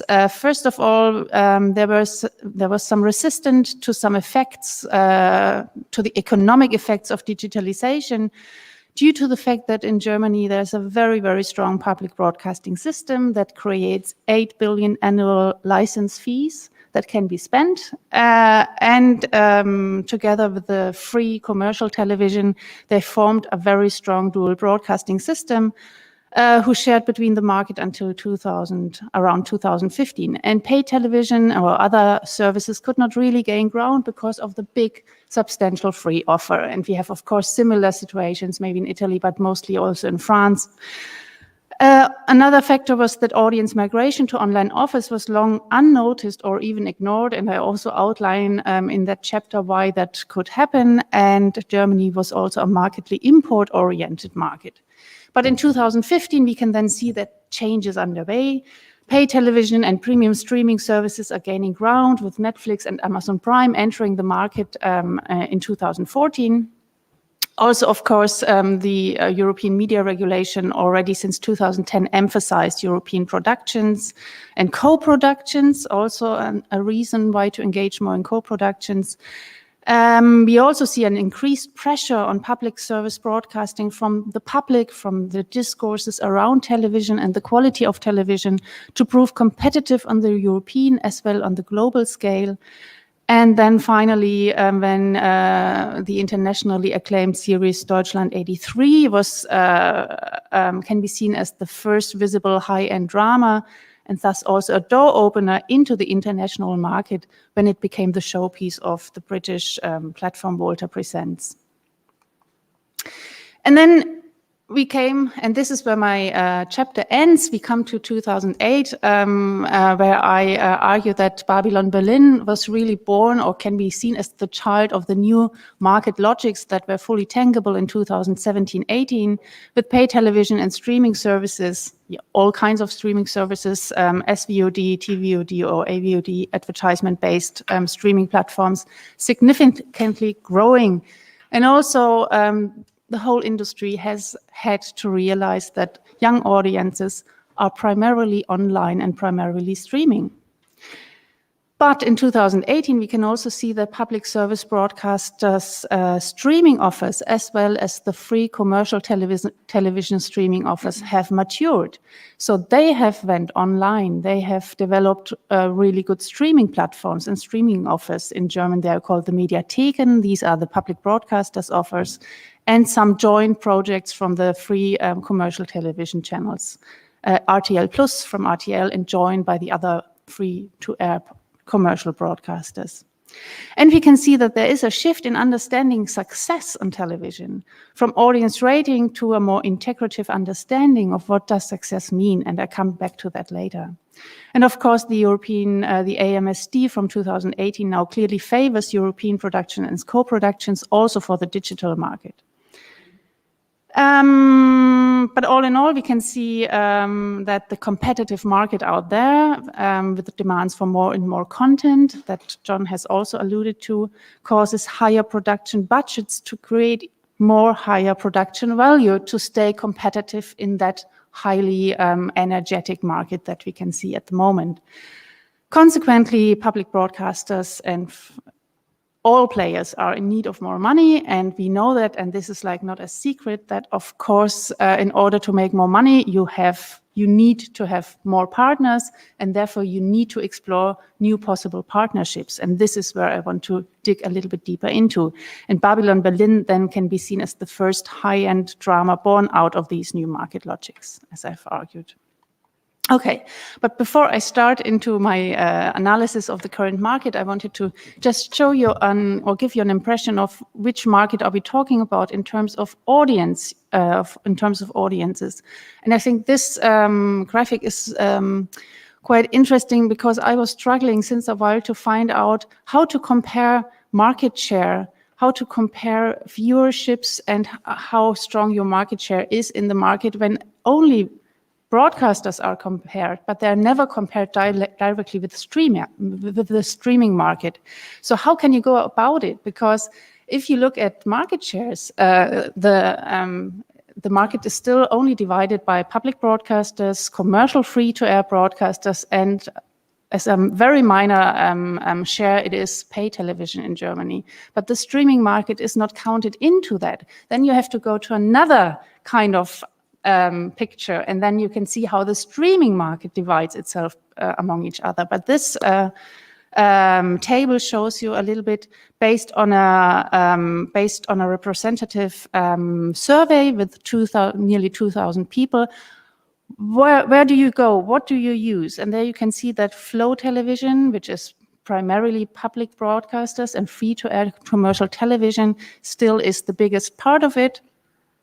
But then if you look at the third and the fourth columns, you can see that the streaming offers from public broadcast services and the streaming offers from commercial television are also quite big. So you can get a little bit of a picture. How is audiovisual material in Germany, where do people access it and how much time do they spend with it? And you don't divide between the different markets. You can see that, for example, the last column, that also social media, and I think this was also an important contribution from John, that social media are also really relevant. So we are not talking only about Flow Television and Netflix. We are talking about Flow Television. We are talking about premium streaming offers. We are talking about public broadcasting streaming offers. We are talking about YouTube. We are talking about pay TV. We still talk about DVD, and we talk about social media and audiovisual material that is provided via social media.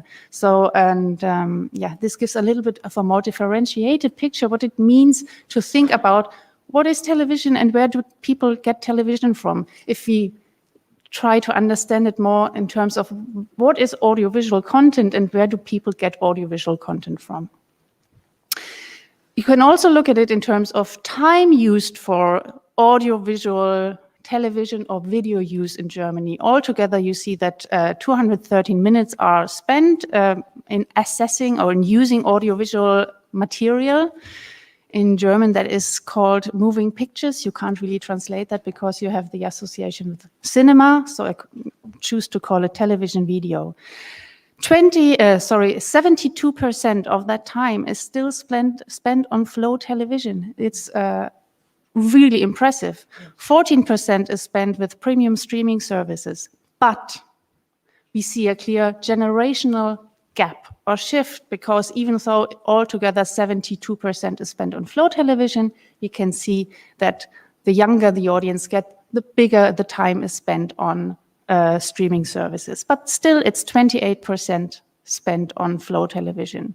So, and I think this gives a more differentiated picture where streaming does not become a threat, but streaming is just one of the distribution forms that we have of content. And that is, these are the new players or the digital players on the German market. We have on the one hand a pay television sector that becomes stronger and stronger with Sky Germany or Sat2 Television or Magenta TV on the one side, and all kind of streaming offers, of course, with the big global ones such as Netflix and Amazon and Disney Plus, but also with the smaller players like Google Play or Mubi or Plantaflix on the other side. Okay, so that's the situation, and I think it's, if we would follow the what the digital television research, which is just one market observer, claims that in just a few years' time, the German television streaming market will overtake the UK market. It becomes also a really interesting market to look at what happens in the future, to become a little bit prognostic. Okay, now I come to what I have done. In order to look at the new partnerships on the German market, I have analyzed business journals from 2017 to present. I also have conducted a few interviews, but most of the interviews I wanted to do are in the planning. So I don't need to talk about them because I talk about the business documents or the business journals and the analysis of them. The pivot point, as I have explained at the beginning of my talk, was Babylon Berlin. Maybe, or I hope that some of you have watched it, because it also gives a good impression about some aesthetics and about dramaturgy and about how to tell stories in a in a global competitive market today. It was initiated by the production company X-Film Creative Pools, and they got ARD Degeto on board as the public service broadcaster, and then Sky Germany as the other big partner. And as I have said in the beginning, this was the first ever cooperation between these two players of this kind. It was by then the most expensive German series until then, or series project until then. It received international attention and critical acclaim, as we all know, and it became really a game changer for the visibility of German content on the market. Whereas Deutschland 83 was more the door opener, also for the German market to invest. Now Babylon Berlin was really created visibility. What I looked at in the, I wanted to get an impression of, okay, but what we can observe that, but what does it mean for the players on the market? So I looked at two different things. First of all, I can see a change over time in the professional discourse, and then I can also see different frames of significance. But first I look at the change over time.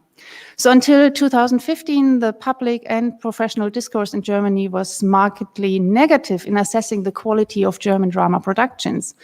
And Danish series, and that was also a research project of mine, was seen as a positive countermodel. Public service broadcasting and free TV also moaned low audience ratings for high-end drama because they only looked at the audience rating of low television. But between 14 and 17, and here the analysis of these business journals kick in, we can see first attempts to invest more in serials and in the fiction sector by production companies, for example, Constantin and Beta, who all state, now we will invest more. We will invest more time, resources, money, and so on. Public broadcaster ARD says Babylon Berlin might be a model for the future. Let's see. And RTL announces a fiction initiative. They call it Fiction Offensive in 2017. We will increase the dose of in-house productions distinctively. So we can see a moderate, yeah, let's go this way. But from 2018, we can clearly see a change. After the domestic and international success of Babylon Berlin, we can see a shift to more confidence and also pride in what has been done. Since Babylon Berlin, we are appreciated also from international production companies, particularly from USA and Australia. We constantly get cooperation requests, says Uwe Schott, the CEO of X-Film Creative Pools. And that new partnerships are now seen as an intentional strategy rather than born out of financial necessities, as it was really the case with Babylon Berlin.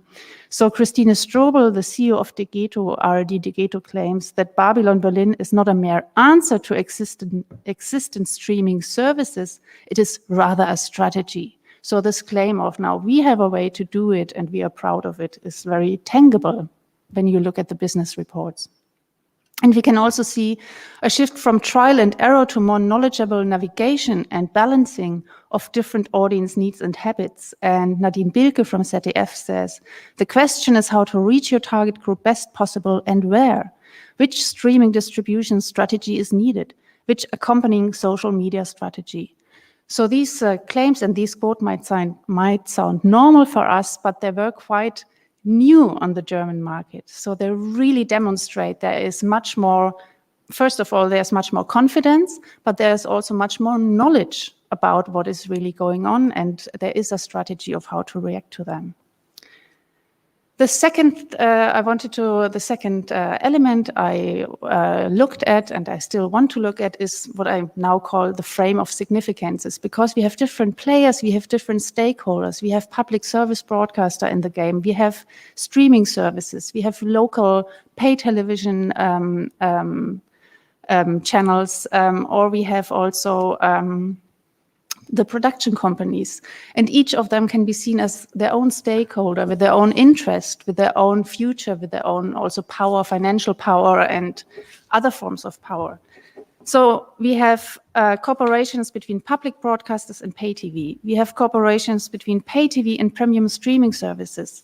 We have cooperations between public broadcasters and premium streaming services, new streaming services such as Magenta TV, which is a cable offer from the Telecom, and public broadcasters. And of course, we have the European project, European Alliance, that is producing at the moment, yes, The Swarm. And this is still a little bit in development, but we can clearly see, and I'm concentrating on public service broadcasting because that is my main interest point, also because I deal a lot, or I'm interested a lot in the responsibilities that public service broadcasting has nowadays. But we can clearly see that for them it's important, or they see high-end series as a successful split that they have to perform between flow television and on the one hand and streaming on the other hand. And they have clearly realized that both is important. But flow television is still for them, of course, the main horse. So they say it catches online audiences and guides them to other offers on RAD, on the public service broadcaster. European Alliance is seen as a very interesting second strategy to do high-end drama. And there's also the realization that success is more many-layered than audience ratings. And a similar strategy or similar voices can be heard from ZDF and ZDF Neo. They say we are in need of a double-tracked strategy. TV movies and pre-prime time serial for flow audiences, high-end drama for streaming segment with new partners such as Netflix and a clever division of rights when we do these new partnerships. And for them, Bad Banks, that you might also know, they see Bad Banks as a game changer for ZDF's understanding of this new strategy and how this can work out successfully. And they have implemented the subsidiary ZDF Neo that produces high-end drama as an answer to Netflix and Amazon. So I don't have the time to look into the interest of the stakeholders, cable television and the streaming services.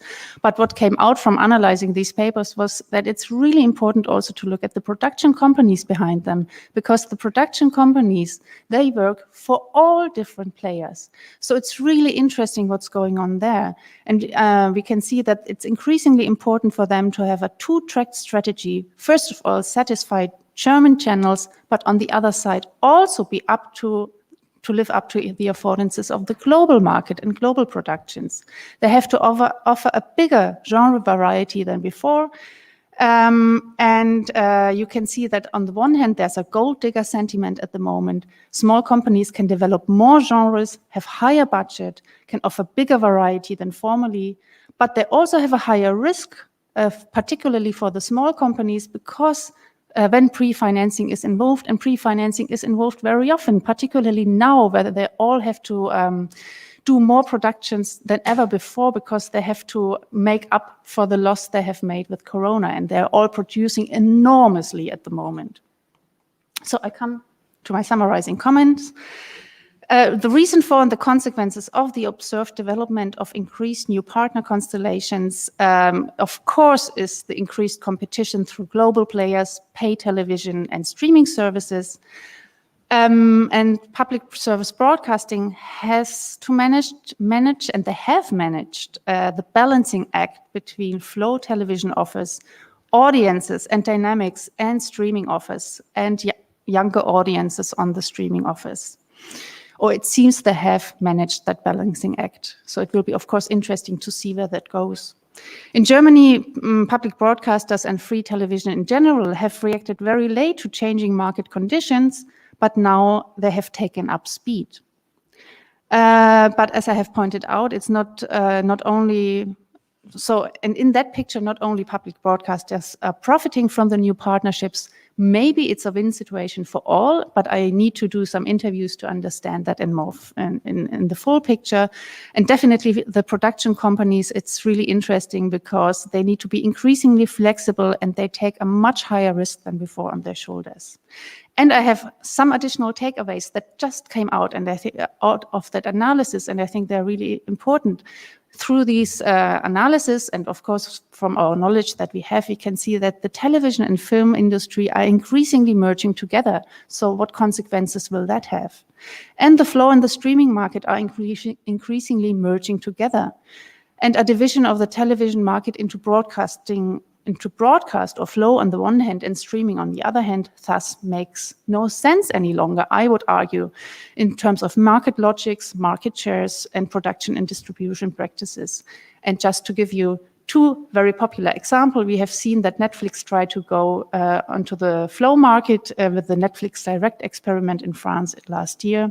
And pay television, Sky, and public broadcasting are going streaming. So I think we are in need of a new integrative way of thinking about the television and streaming market. And this is my Thank final. you very much. Thank you. Thank you, Susanne, for being perfect in time. And now Elisa Farinacci, who also represents Claudio Bisoni.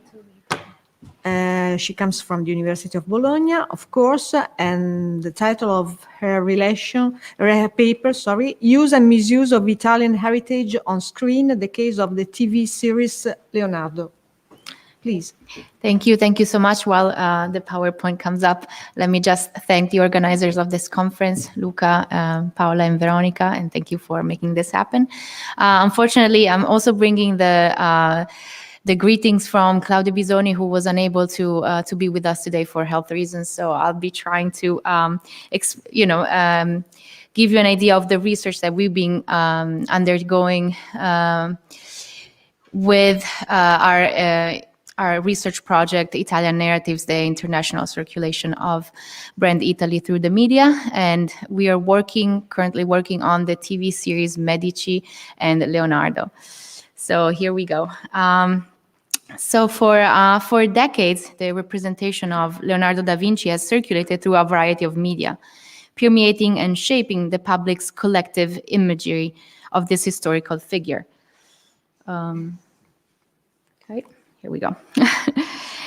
His presence in the media ranges from numerous docufilms, including La Vita di Leonardo da Vinci, Essere Leonardo da Vinci, The Secret Life of Leonardo da Vinci, also the British TV miniseries Leonardo, also several biopics, including Io Leonardo, and the fictional fantasy TV series Da Vinci's Demons, and a number of films and TV series that also marginally feature Da Vinci or his creations, as in the case of Star Trek Voyager, My Favorite Martian, The Da Vinci Code, Ever After, A Cinderella Story, Non ci resta che piangere, but also video games such as Assassin's Creed 2, graphic novels such as in the case of DC Comics, in which Leonardo's apprentice becomes a Renaissance Batman, or in the Marvel Comics, in which Leonardo masters time travel and heads to the 1960s to contribute to the funding of S.H.I.E.L.D.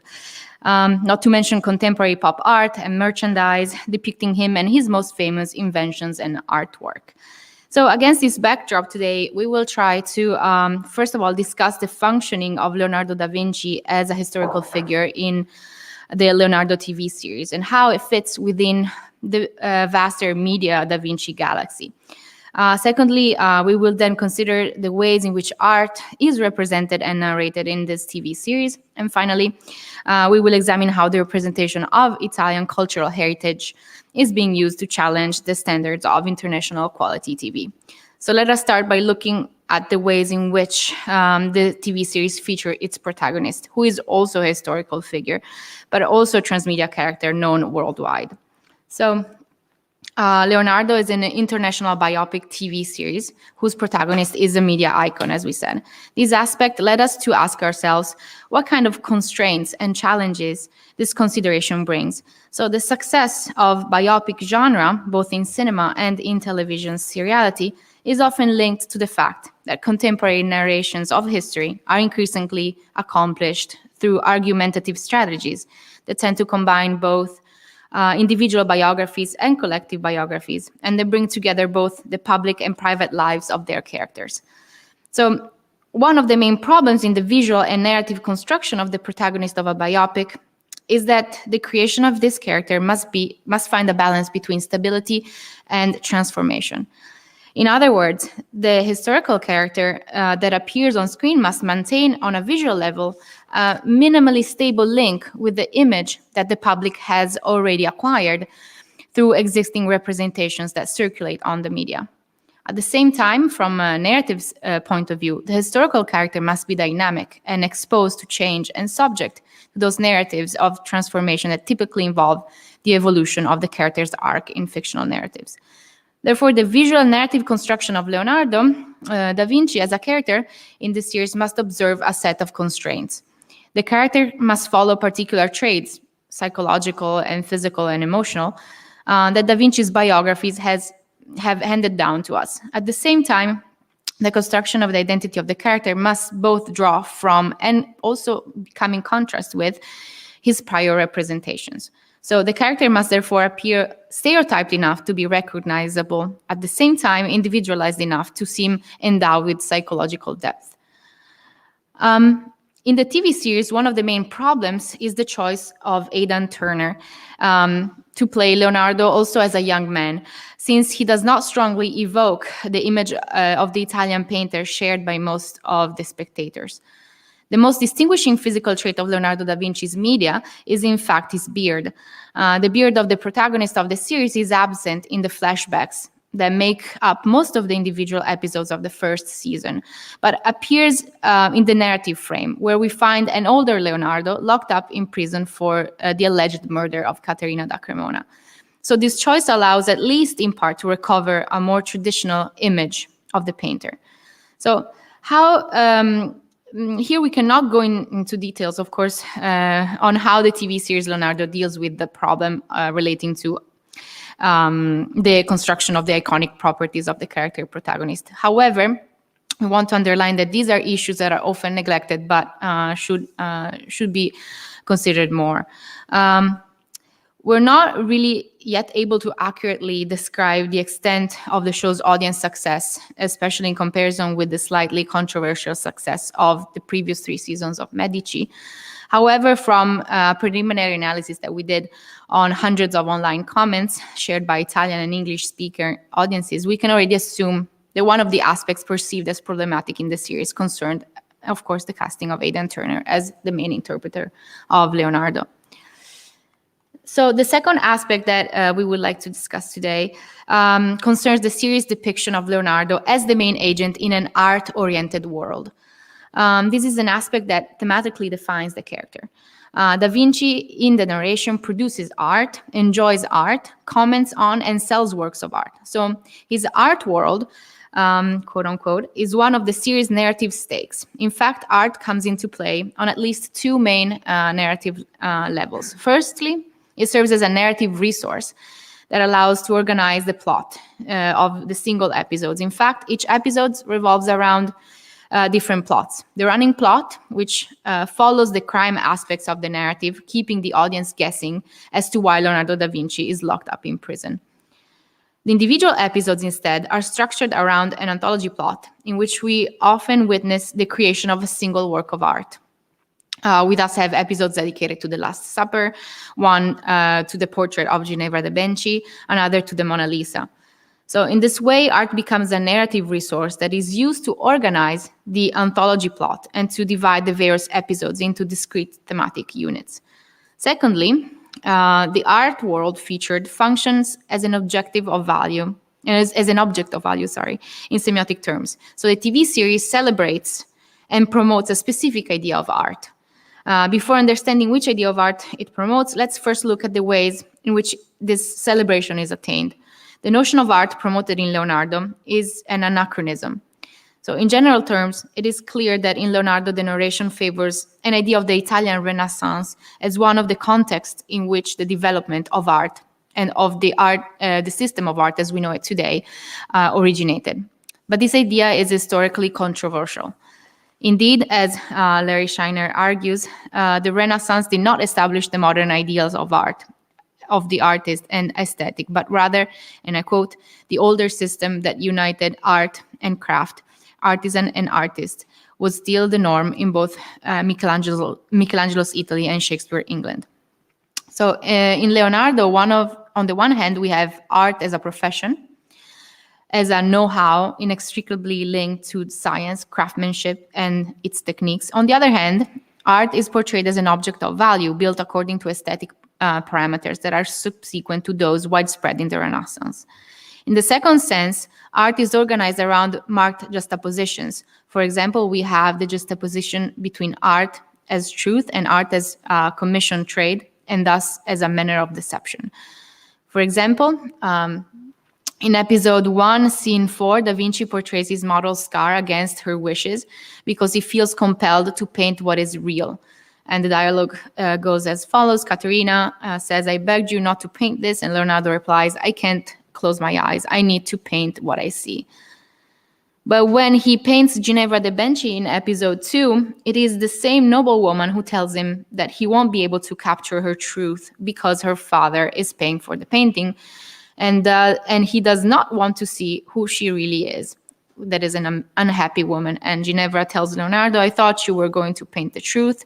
And he replies, the truth of who you are, yes. But to possess beauty, a painting must also have mystery and meaning. Then Ginevra replies again, apply all the mystery and meaning you wish, but you will not succeed in painting the truth. And why is that? Says Leonardo, because my father is paying for this and he does not wish to see the truth of who I am. So in the series, we also find a juxtaposition between art as a profession and art as an obsession, which is based on a romantic notion of art and on the idea of an artist-author as a tormented genius.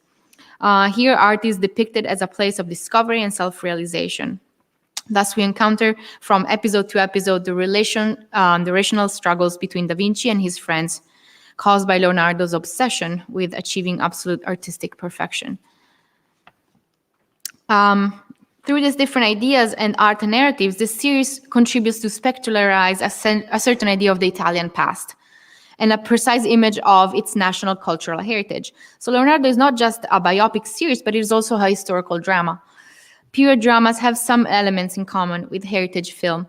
Alan O'Leary reminds us that heritage film is not only used to establish a relationship with a nation's past, but it can also serve to record the persistence of the past in the present. It is precisely this persistence of the past in the present that becomes important in Leonardo. So what kind of period drama is this series? Leonardo is the last chapter of a larger project, which is called the Renaissance Saga, which started with the three seasons of Medici. Medici was already the product of an international co-production in which the values of the historical reconstruction of the Italian past play a fundamental role. In Leonardo, instead, the Italian past emerges through the national, cultural, and artistic heritage, and especially through the narration of several famous chapters of Da Vinci's artistic biography. However, like in Medici, the narrative takes continuous licenses with respect to history. Let's think, for example, about the reconstruction of the protagonist's love life and its openness toward the representation of Leonardo's gay identity and the ways in which he experiences this identity in the series. This factor, among others, contributes to the weakening effect of an overall historical realism without compromising it completely.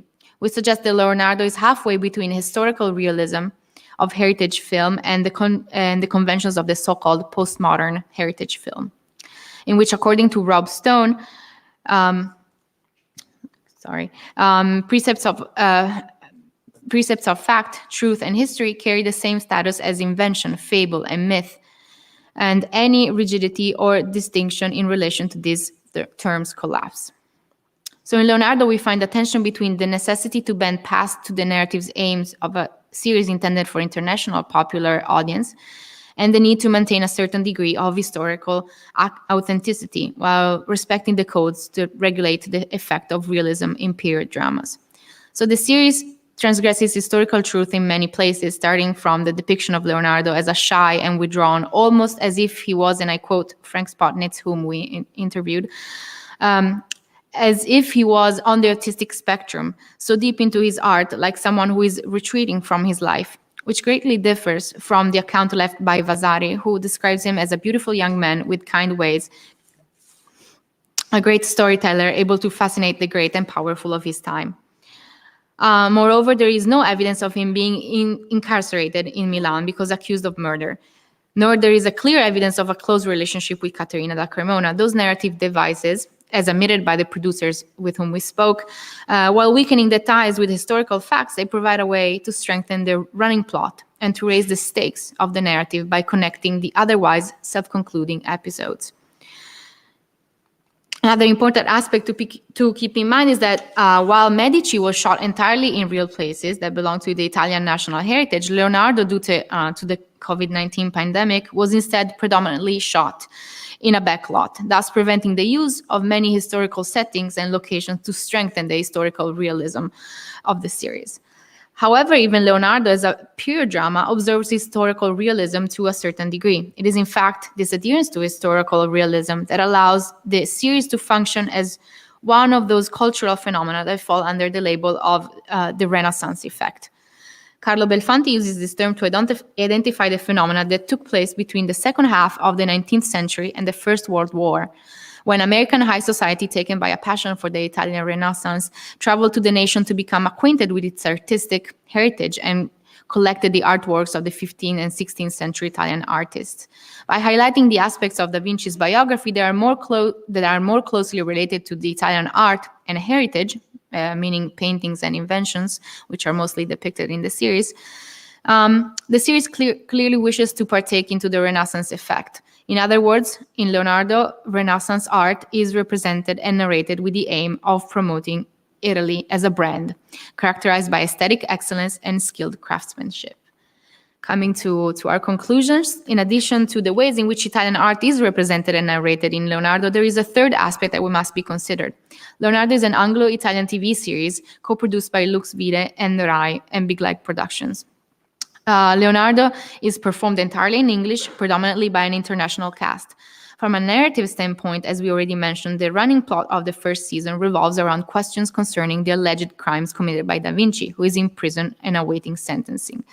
Thus, the series adopts the narrative conventions of crime drama, which is one of the most popular TV genres in international seriality. In short, Leonardo must measure up to the quality standards set by globally successful products such as Game of Thrones.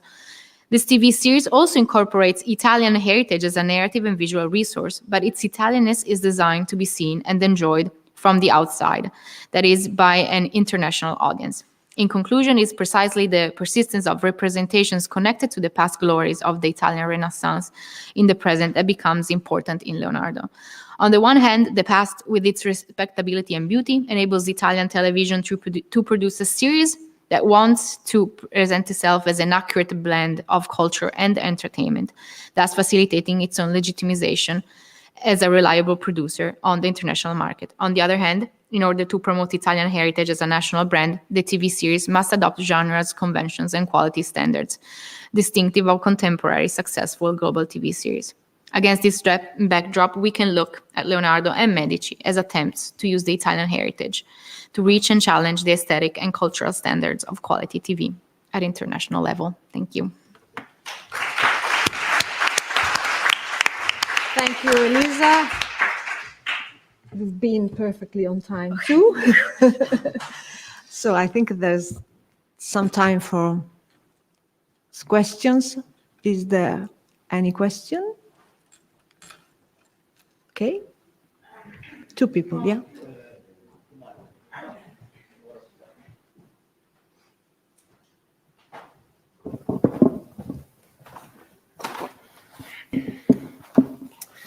Thank you very much. I had two questions, one for Susanne and one for Elisa. I just wondered, when you were talking about shows in Germany that are co-produced by ARD and Sky, do they air simultaneously, like on both outlets? No, they don't. And I think that is what shows like Bad Banks have taught the producers, is that they're really very much aware of what can we do. So Babylon Berlin was first on Sky, premiered on Sky, and then toured through the niche channels of Sky before it came to the public broadcaster. And that was discussed, but it was accepted. And then it went on the streaming platform. The Perfume had a different way. It first premiered, if I'm right, and the German broadcaster, and then it went to the streaming platform. So it's really from project to project. They make a very detailed plan of how to and where to and how exactly it will be released. And with a, so it depends totally on the project. It also has a little bit to do with public acceptance, because it's license fee money. Right. I was wondering how that would, like, if how people would feel about it, license fee money, then going on Sky first. Anyways, Yeah. Elise, I was just wondering, has there been any, like, with Italian audiences or critics push back against this construction of Italianness for people outside of Italy? Like, is this show popular? I don't. No. Thank you. Yeah. Thank you so much for your question. So we're still conducting research on the reception of this TV series abroad, as it hasn't hit all the international markets yet. So it has aired on Amazon Prime Video for the UK. So we based a lot of our research on that and also on Italian audiences. So some of the critiques, of course, Leonardo has had fewer critiques than Medici has, but mostly because since it was shot in real places and some of them were not historically accurate, but were anachronistic, it underwent a lot of critique. While Leonardo was mostly reconstructed in a backlot. So that kind of favored the reception by the audience. Of course, there was some as you can imagine, critique about pushing so much the image of Leonardo as a gay man. And there is, near the end, by the last episodes, his life lived almost as a modern family style. So he was living with his lover, Salai, and also with this alleged Caterina da Cremona and her son. So almost living a modern conception of family. So that was also considered a little bit out of place. And of course, there were some more critiques about the depiction of Leonardo himself, because he was much fairer and also very charismatic, according to the biographies that we were handed down. And so those were the main issues that the audience found a bit off. I won't say disturbing, but a bit off when receiving the TV series. I don't know if this answers your question enough. Thank you. One more question. Thank you both for your presentation. I have two questions, one for Susanne and one for Elisa. Susanne, I was wondering, you showed us a declaration from professionals saying that since Babylon Berlin, the reputation as a matter of the reputation of the company increased, and so we receive, I think I wrote down, we receive requests, many requests for cooperation. I was wondering if, since Babylon Berlin, anything changed in state policy around the cooperation issues. So if there are like financial issues or forms that increase cooperations, and that this might be one of the reasons. Yes, there has, because the Audiovisual Media Services Directive has been implemented in the new Medienstaatsvertrag, into the governmental contract with the broadcasters. But that happened 2020. That happened in September 2020. But the shifts that we can see were already ongoing. Okay. So I think that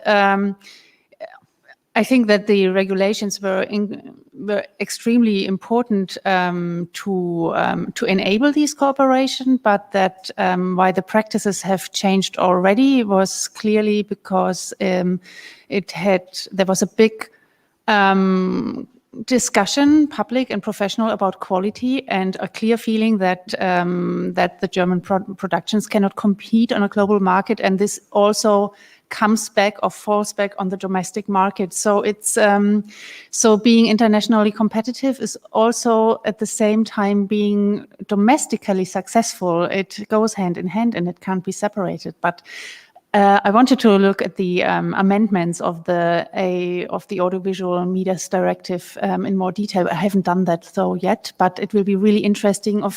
From 2020 to now, it's even more fostered. See what happened. It will be, yeah. Thank you. Right. Thank you very much. And for Elisa, this issue about accuracy bothers me a little bit, because I was wondering, it's evidently fiction. So is accuracy so much important for the audience? Thank you. Thank you for your question. It's very interesting because it's more important to RAI as a broadcaster that the accuracy is preserved because of its mandate as a national broadcaster to uphold historical accuracy.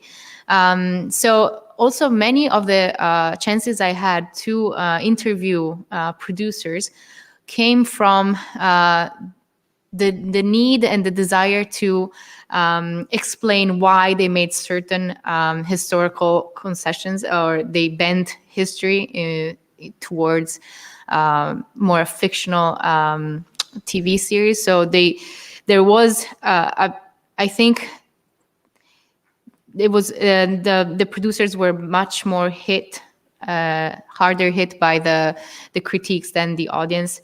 The audience understood that it was part of a fictional story. One of the major issues I would say that came up was the use of crime narrative to frame both Medici and Leonardo, which was the major fictional aspect.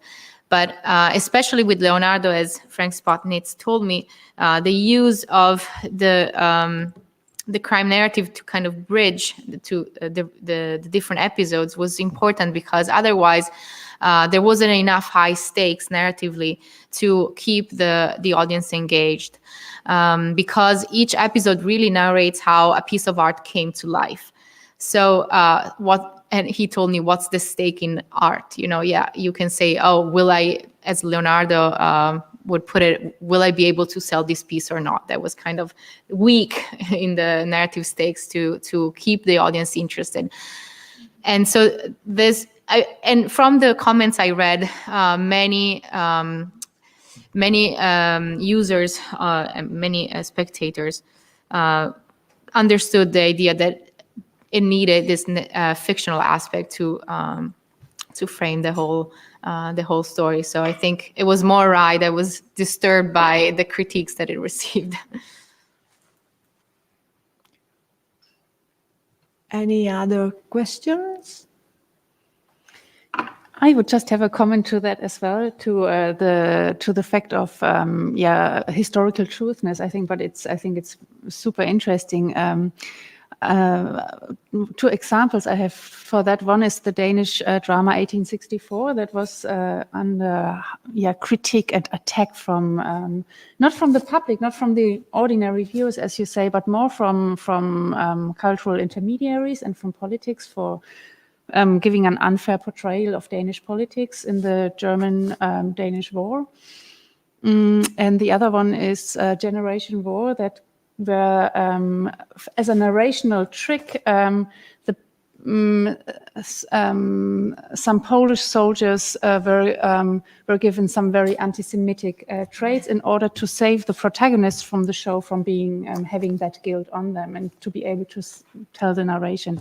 And I think it's just so interesting how this is accepted also here in terms of Leonardo by the audience, and they go along with that. And but why is it then a discourse on the level of production and on the channel? I don't quite understand why that can become an issue. Yeah, and also I think, thank you for your comment, which is really relevant to the interviews that I conducted.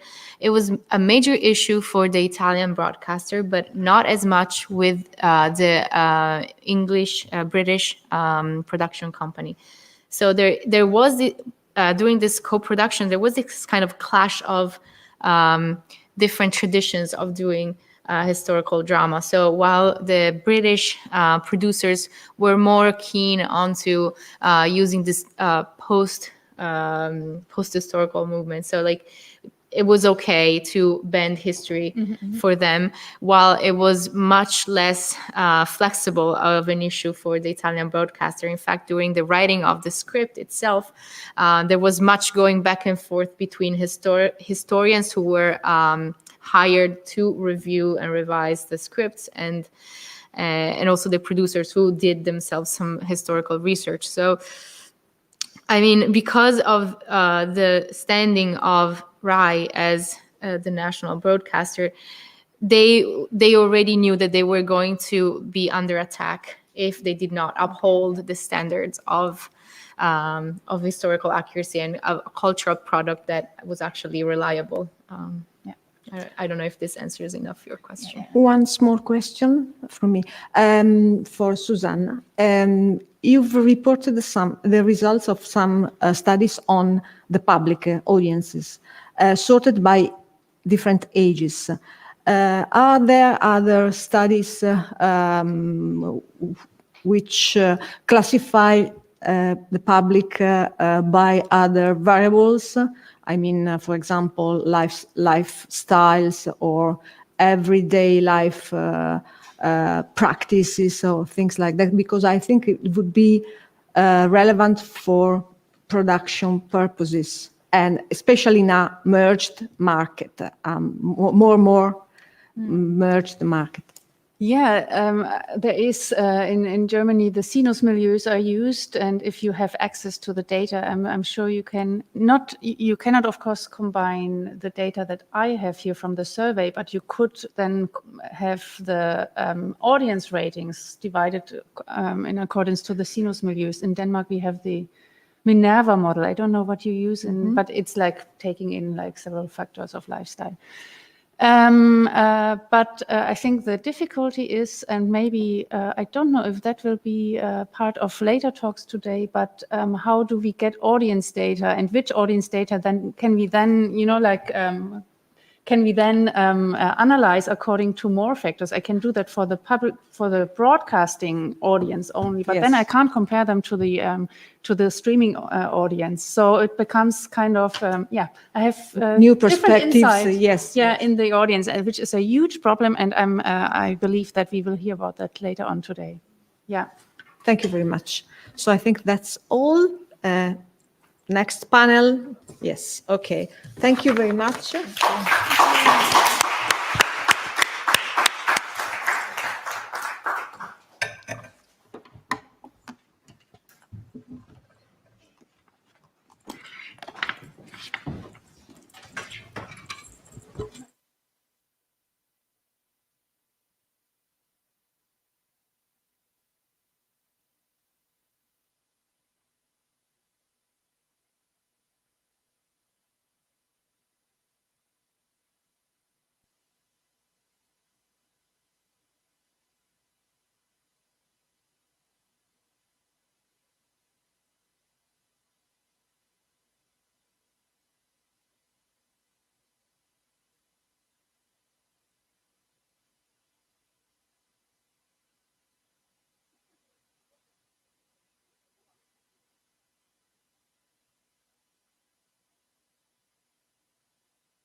So are we going to live stream the...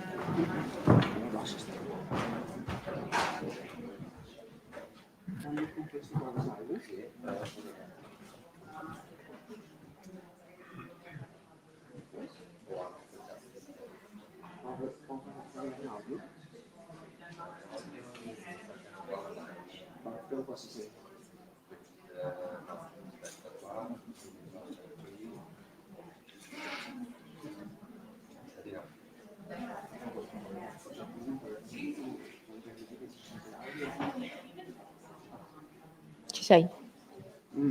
No, ok. Ho dei video della presentazione. Ah, non partono. Ok.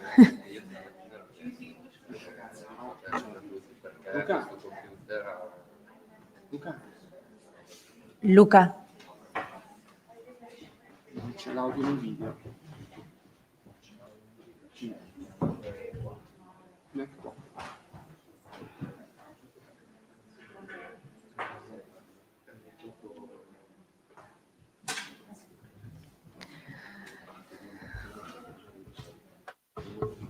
No, se no facciamo, mi spiace, tre videine, mi spiace farle vedere.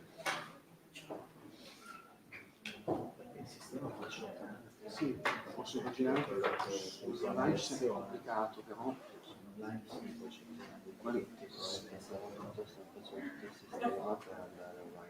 sì, sì, qui dentro non c'è questo computer, invece devi che è l'unico browser che ci permette di fuori. Io stamattina l'ho detto, secondo me non posso stare con il computer, deve andare no, 4 video dentro. Se non si vedono, cioè se non si sentono, uno può anche saltare, però vai.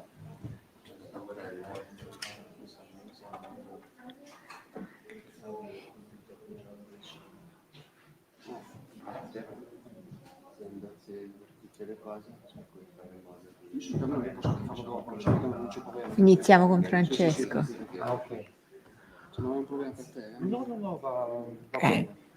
Okay, we start. We had a small technical problem, so we invert the order of our speakers. The first one will be Francesco Piluso from University of Bologna. He will present a talk entitled Perché Sanremo è Sanremo? The Renewed Success of Broadcast TV in Transmedia Culture. So I give the word to Francesco Piluso, 15 minutes, and then. Good morning, everybody. Okay. Good morning, everybody. Thank you, Anna Maria, for your introduction. I have chosen the topic for this presentation almost 2 years ago, so maybe it can look a little bit outdated, but in Italy we usually say that Sanremo is always Sanremo, so I hope that can be still like an interesting object of analysis in order to highlight some of the main features and mechanisms characterizing TV nowadays. To this purpose, I decided to start focusing on probably the main phenomenon affecting television today, that is seriality.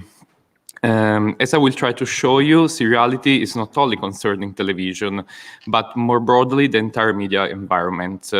And as we will see in the second part of this presentation, even not properly serial TV shows like Sanremo, for example, can be interpreted in relation to the success of seriality in the media context today. And to this purpose, we can say that the media context today is characterized by the advance of digital technologies that makes explicit the relationships between different media, fostering the contamination between different experiences of media consumption and the formation of a hybrid media environment. At the same time, the audiovisual products are increasingly conceived as serialized elements, fragmented and distributed on different media platforms, and subjected to a constant redefinition of their limits. To this purpose, Maiello states that the relation between the transformations of our media environment and the intense proliferation of audiovisual narrative series is not nearly a casualty. TV series are a form of adjustment to the hybrid environment in which we live. In this new media space, in which each medium seems to lose its own traditional borders, seriality spreads, emerging as the audiovisual form capable to systematize such a new hybrid configuration. On the same issue, also Dusi, Eugeni, and Grignafini point out that TV series have become the most powerful narrative form nowadays. That means that they are the most important dispositive implemented to give a consistent sense to our experience in the fragmented media environment in which we live today.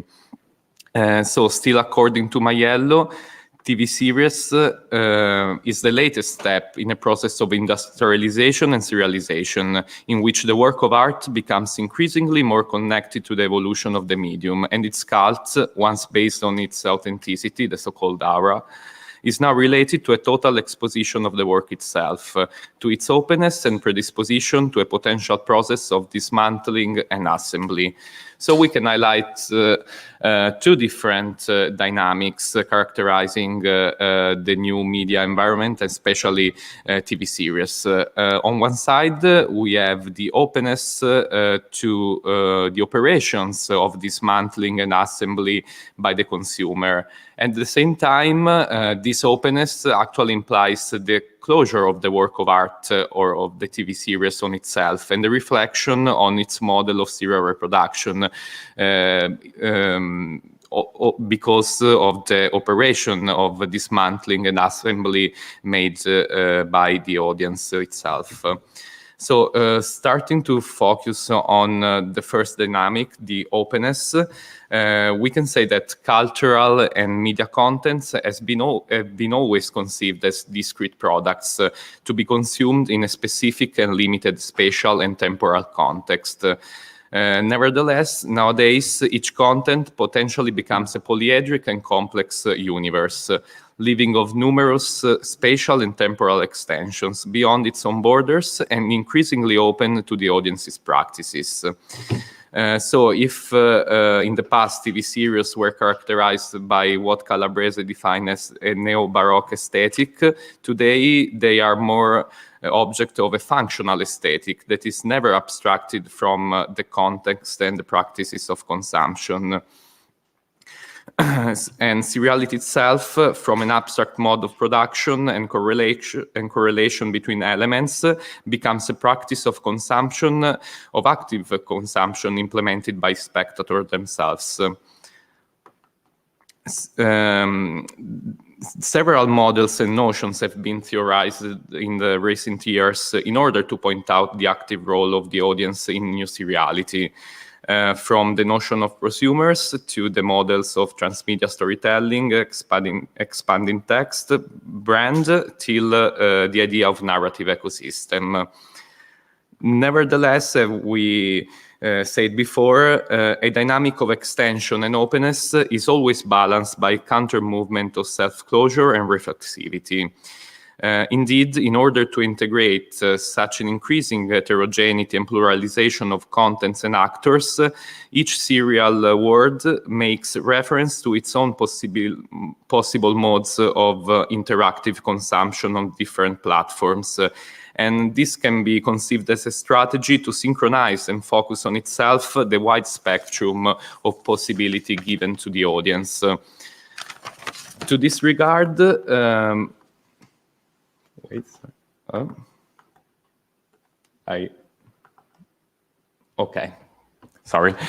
To this regard, Rosati has listed some of the main features characterizing narrative ecosystems. One of these is resilience, that is the capability of the narrative ecosystem to balance between bottom-up and top-down movements. So to balance between the indication conceived by the production and the actions made by the audience.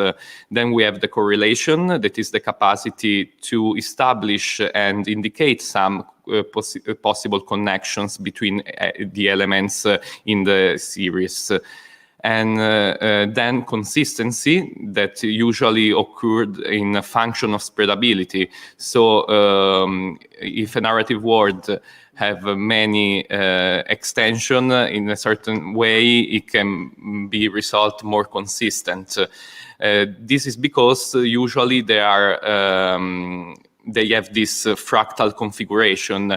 That means that each element of the narrative universe is somehow structured as the whole. On the same issue, Montanari highlight that textual productivity and proliferation actually occurs in function of textual borders. He based his study on Lamman works on structures, and he basically states that every extension is actually a consequence of a redefinition and integration within the text of this same externalization. So we have no actual external context, but what Deleuze and Guattari used to call foyers, that can be conceived as some spaces that are produced by and within the text themselves. So we can say that seriality becomes a strategy implemented by many techs to orient and organize their productive consumption and consequent development. For this reason, we can consider seriality as a sort of meta-genre, since it predisposes the same modality of transmedia consumption to an increasing number of programs and shows.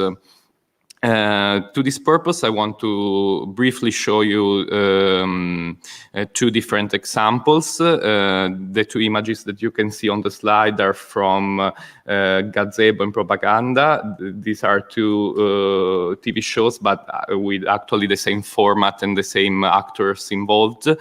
But broadcast on two different networks. The peculiarity of these TV programs is that they dedicate increasingly more consistent parts of their showtime to remediate the practices of the audiences on other platforms, especially on social media, fostering these same social practices by the audience. So again, the openness to the public is reduced to a self-closure on the TV show itself and to a sort of saturation of the broader media ecosystem through the chain of passages from a medium to another one that increasingly happens without any interruption, without any gaps. So broadcast television increasingly tend to create shows as social events in order to stimulate, but also to simulate the interactivity of the user spectator. Indeed, we can say that the act of sharing contents on social platforms is always a conditioned reflex of a shared viewing of the same social TV event. For this reason, maybe it is necessary to reaffirm the key role of broadcast television in current media ecosystem. And one of the main examples of this renewed success or importance of broadcast television in current media ecosystem is the Festival di Sanremo. The Festival di Sanremo has been always characterized by a sort of double force, centripetal and centrifugal. Indeed, usually a series of TV programs contribute to spotlight the event and at the same time to expand its borders beyond the limits of the event itself. In these recent years, such a double mechanism goes beyond television to affect also other media platforms and social media, in which the buzz of the festival is constantly reproduced and remediated.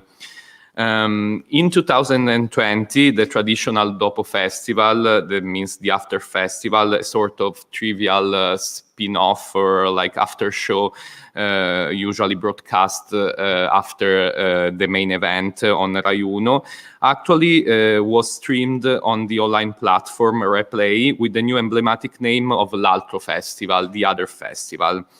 Nicola Savino, that was the host of L'Altro Festival, has claimed that the show represented an outburst space, both for the contestants and for the audience, in which the Sanremese liturgy is desacralized and the strict conventions of broadcast television are broken.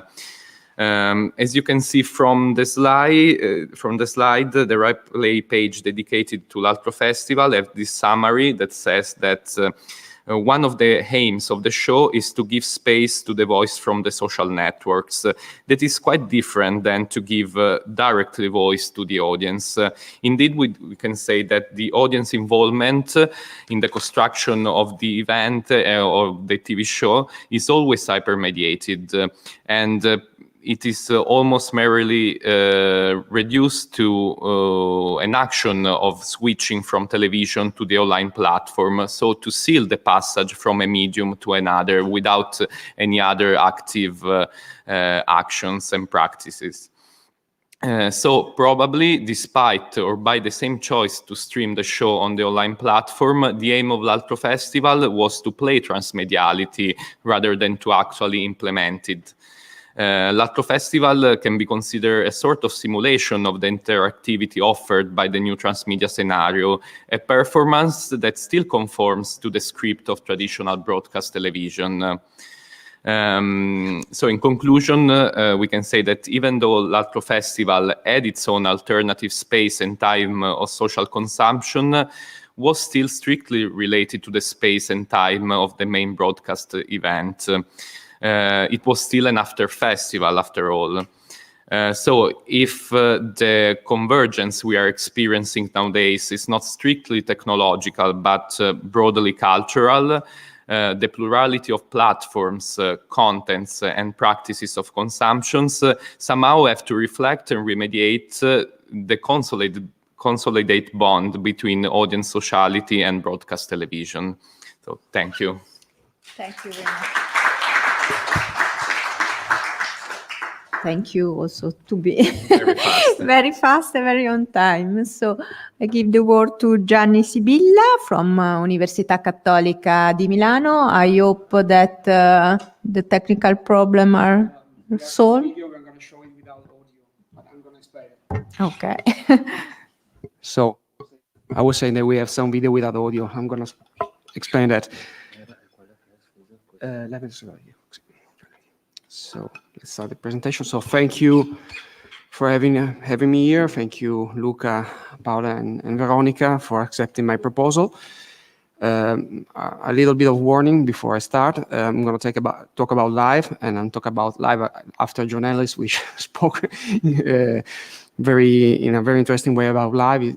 If we were at a music festival, it was like an opening band playing right after the headliner, playing the same genre of the headliner. So I hope I don't sound like a bad cover band. But back to serious, I'm really glad to be here because this is a topic I started to deal with 3 years ago, right at Media Mutation. I did a presentation there in 2018. Liveness is an increasingly debated topic in social discourses as well. I think, for example, when we talk about, fans talk about a program, a TV show, or a performance was live or not, or was playback or not on social media. It is something that happens quite a lot. But most of all, I think that liveness is a central concept for scholars who deal with new production models, new languages, and new consumption models in mainstream and digital media. In my previous season of this research, I focused on the intersection of live between music and television. I'm going to talk about live from a particular perspective, which is media studies and popular music studies. I talked about on how concert had become more and more visual in the last few years, before the pandemic, of course, drawing from TV entertainment, talent shows, and music videos, and on the other side, how TV shows are presenting more and more content that rely on narrative and productive model from live music performance. In this further step of my research that I'm presenting today, I will focus on the digital evolution of liveness, on its platformization, and on its relation to podcasting. In other words, I'm trying to understand why live is a central element in the complexity of media production and narrative models, a key element in creating a hybrid between traditional broadcasting and so-called narrowcasting or webcasting. So let me begin with a small recap about the meaning and the history of a word which is very commonly used but also very often misinterpreted. According to Philip Auslander, which made a wonderful book in 1999 and 2008 called Liveness, indeed, the definition of live was born in the 1930s with radio, with the introduction of broadcasting. It was used to separate recorded material from what was transmitted at the time of its production. It then became a key term for popular music to define a production condition, a performance that happens as you witness it. And if you are a fan of music, you know that live also means a synonym of authentic in music. In other words, live performers are marketed and perceived by audiences as the real deal because they appear to be without any filters and mediation.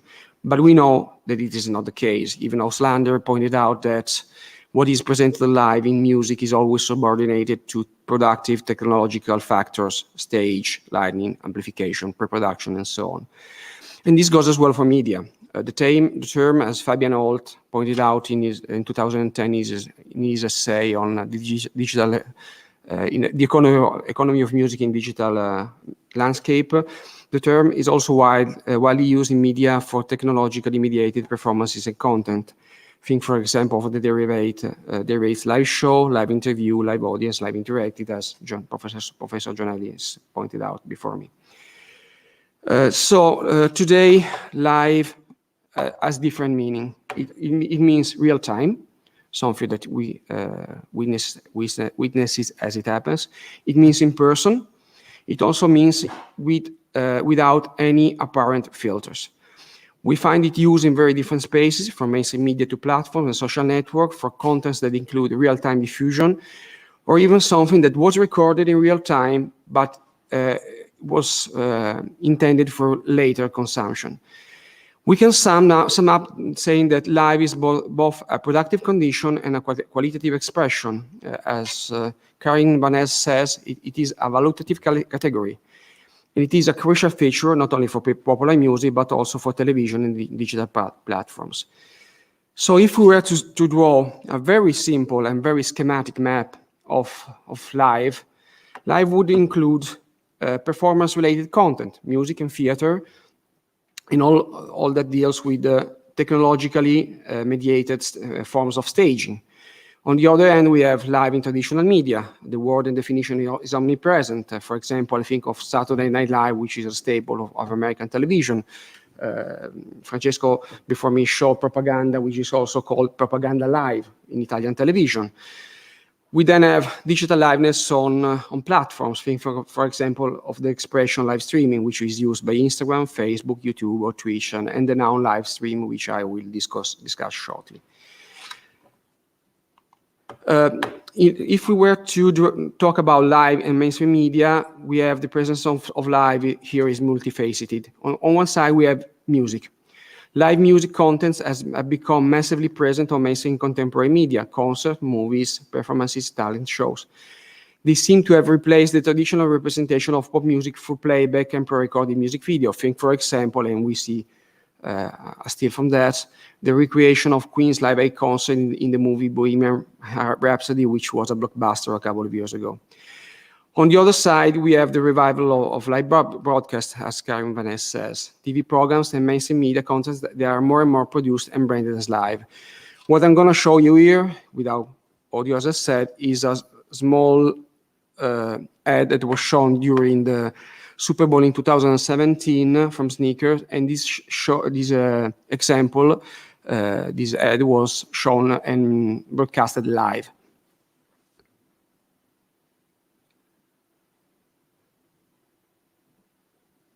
A little bit awkward to see without audio what can possibly go wrong when you go live, indeed. The live dimension here doesn't add nothing special. It's just a kind of marketing added to this ad. But what we see here is the fact that definition of live here may focus on different aspects. In productive terms, it means something that is broadcasted in real time, but then again, it may be a narrative effect. Indeed, it happens the same in music concert. We pretend to witness something as it happens, but as you know, many of the things we see and hear during music concerts are pre-produced, pre-recorded, and then reproduced on stage. For example, auto-tune, for example, music tracks, for example, music videos that we see on the background.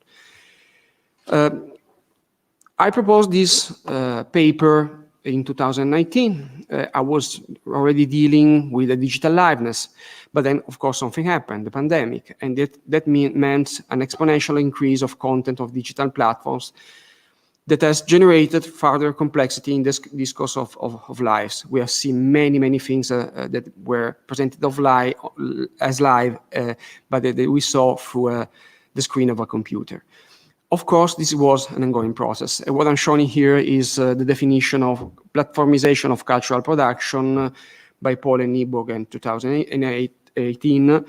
And the key part of this definition that some of you may know very well is the last part, in which they say that platform very much organize and steer this interaction. And this goes as well for for live.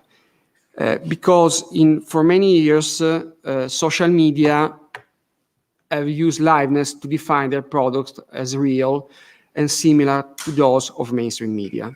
Here we see some of the platforms that use live. There are many, many more, especially in music, but not only in music. But think, for example, of digital live broadcast from the first app that used this kind of form that was Periscope, that it was then integrated in Twitter, but then we saw in YouTube, then we saw on Facebook and Instagram, of course.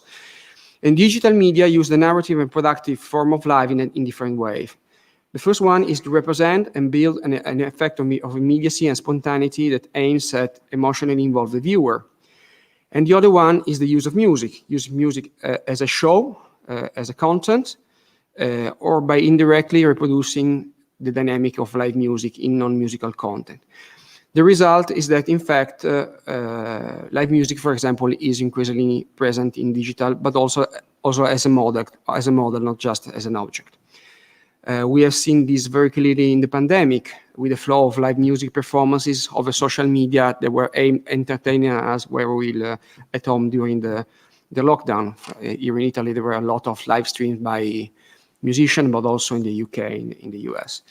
But this was an ongoing process. The second video I was going to show you, I'm just going to show you a small clip, is one of the best examples, is an extract from NPR's Tiny Desk Concert, which is a format that has been going on since 2008, and which is a remediation of the MTV's Unplugged broadcast format.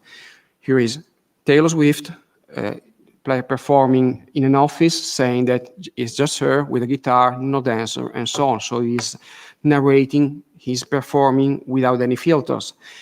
This was recorded live. We saw not in real time. So we see something that is presented as live through a screen, but not in real time. Of course, liveness is a standard model for promotion and positioning artists and shows, not only in music, but also in entertainment as a whole. What I'm showing here is still from a transmedia show from Italy called Viva Rai Play 2019.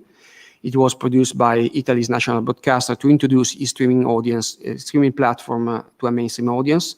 It was a very traditional variety show hosted by very popular showman Fiorello. The first week, if you remember, was streamed on the platform and broadcasted simultaneously on television in access prime time, and then streamed exclusively on the platform. It was a way to introduce a live streaming to a mainstream audience. What it is interesting here is the name Viva Rai Play, which is both an exclamation, long live the new platform, as also not to broadcasting. Viva also means alive, so it's a word play on the liveness and on live. What has happened and what has exploded during this period is the form of live streams, which is an hybrid model, which was already an ongoing process as well here. They were called webcasting music. There are some concerts that are apparently live, but most of the time they are pre-recorded and shown on platforms. In the field of music, they are called streaming concert, which is an oxymoron, of course, and they have created a heated cultural debate. What we see here is a cartoon from the New Yorker. Of course, music fans are very divided about this form of production and of music videos, which are an hybrid different narrative and productive models that includes music videos, augmented reality, TV, and cinema.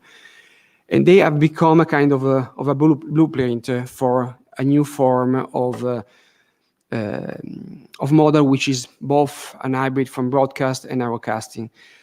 When I was writing this presentation a couple of weeks ago, there was a big event called Global Citizen Live, which is a kind of remediation as well of a previous model, which is Live Aid. Live Aid was probably one of the TV history biggest broadcasts. It drew something like 2 billion viewers in 1985.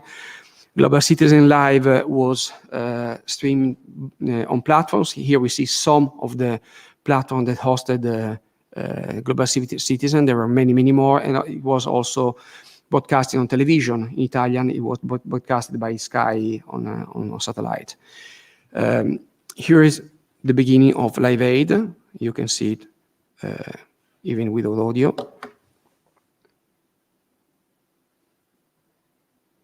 It looks like a scene from The Crown, but it is not a scene from The Crown, and you will understand why in a little while. As you remember, it was casted from the Wembley Stadium in London and from Philadelphia Kennedy Stadium in 1985.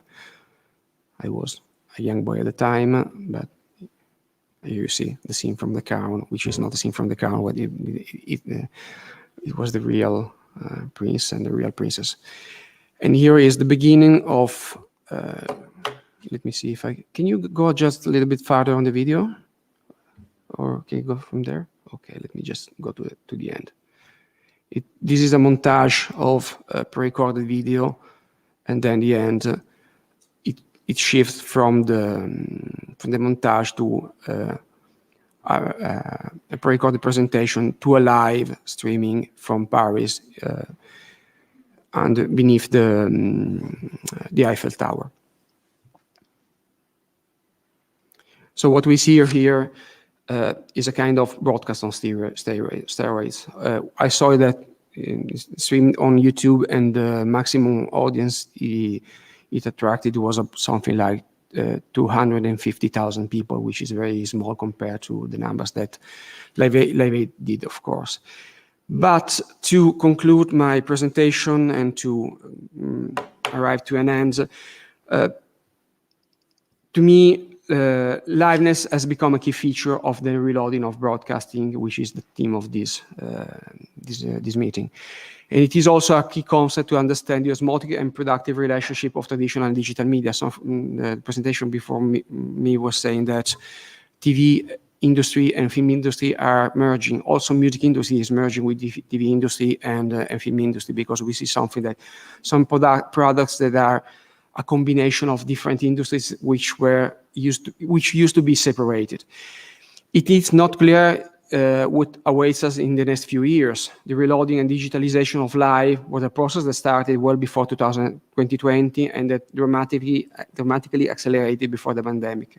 With the pandemic, we are probably moving towards a future of hybrid live, towards a digitally augmented presence by the possibility of following events in real time and remotely, just as we are doing right now, in the flesh and on a social media.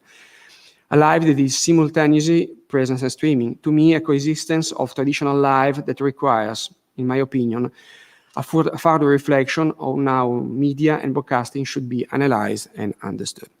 So, thank you for your attention.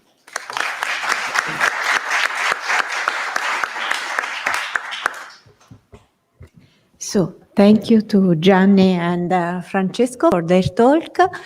Is there any question?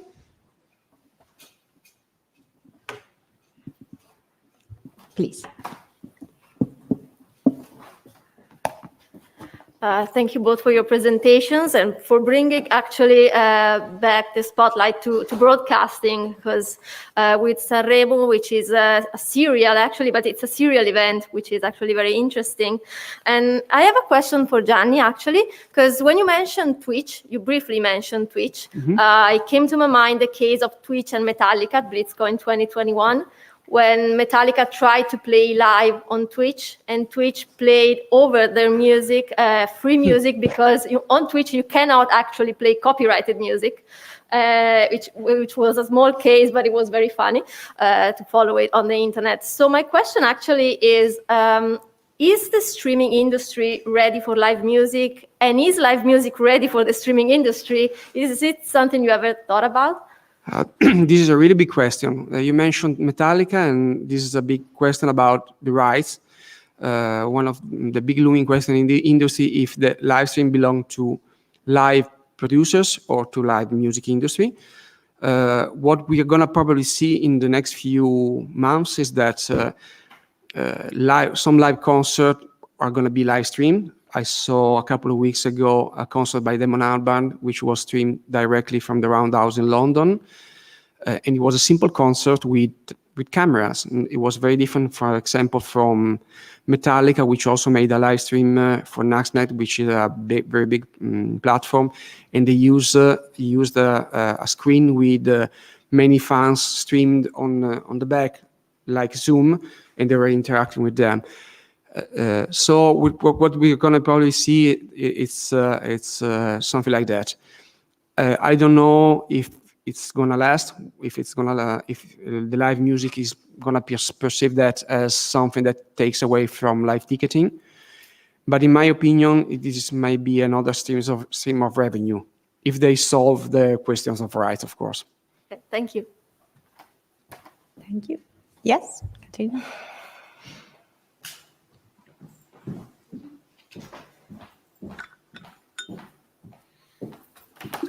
Yeah, thank you for both contributions, but I have a follow-up question on the music one. That's not at all my field, so I was just wondering if you also have audience data on that, or what about the audience and the live streaming music? I would be really interested in, like, what is the acceptance beyond Corona, of course, because we know that this was probably also a driving factor now. This is a very big question. I also work in the music industry, so what I see on live concert, that live music data tends to be inflated from time to time. And we don't have data for live streams. They tend not to give data on live streams. I tried to ask a couple of times and they didn't give me data. So to answer your question, we have the same situation for data on platform and streaming views and something like that. But we have seen very big production that have very big costs. So I hope they broke even at least. I'm not sure about that actually. But for what we'll see next is that we will see concert, hopefully, that are already produced, and the cost of production will be minimal because you just need a couple of camera and some directing. While the live stream we saw during the pandemic were more like TV shows produced for streaming, like Billie Eilish or something like that. So we're going probably moving towards a model with less production values, more sustainable, I guess, but still we don't have data, yes. Any other question? So I have a question for Francesco and a short comment for Gianni. For Francesco, you told about seriality as practice of consumption. That is quite a provocative idea, but it is the same, or it can be combined with the other idea you told about, that is seriality as meta-genre, that is something more textual. In a case, we are on the pole of text and norms, and in the other case, as practice of consumption, we are in the field of consumption. So I don't know if they match together. Thank you for your question, because I guess it highlights the two different dynamics that I wanted to highlight with this presentation. That one was much more related to how consumption can be built through the text, by the text itself. So it's like a strategy that at the beginning can be abstract and then can be concretely implemented by the audience. And the other pattern is the openness. I call it like openness to the audience's practices. And I try to maybe to balance these two different dynamics, but still maybe because probably I come from semiotic studies and not audience studies, so I'm more focused on how serial text actually try to build, construct, and then actually implemented their own strategy of consumption. So of course we're talking about media text, and it's not like usually written text. So the strategy of consumption cannot remain like probably like an abstract strategy, but has to be like concretized by actual audiences. But still, even though we have this active, productive consumption by the audiences, I want move the focus on how these strategies usually reflect what is built by the starting text itself. Yes, that was the game played maybe by this new program, since indeed I said that they play transmediality probably rather than to actually implement it an active role of the audiences. Thank you. And just a comment for Gianni, I was very interested in your topic in the focus on liveness, and I totally agree when you said that liveness now is a qualitative category, and I think, and this has to do with my studies in particular, that we are having a shift also from the field of entertainment to the field of information, and we talk of infotainment, so it's normal that they mixed. In information too, we have a valorization of liveness as a criterion of truthfulness, and it is one of the feature of our mediascape that is more central for me. So thank you. Thank you. I agree totally. Is there any more question, or we can close? I think we are a bit late, and so we'll see in this afternoon, but online and here tomorrow morning. Okay? Yes, it's right. Yeah. Thank you. See you later.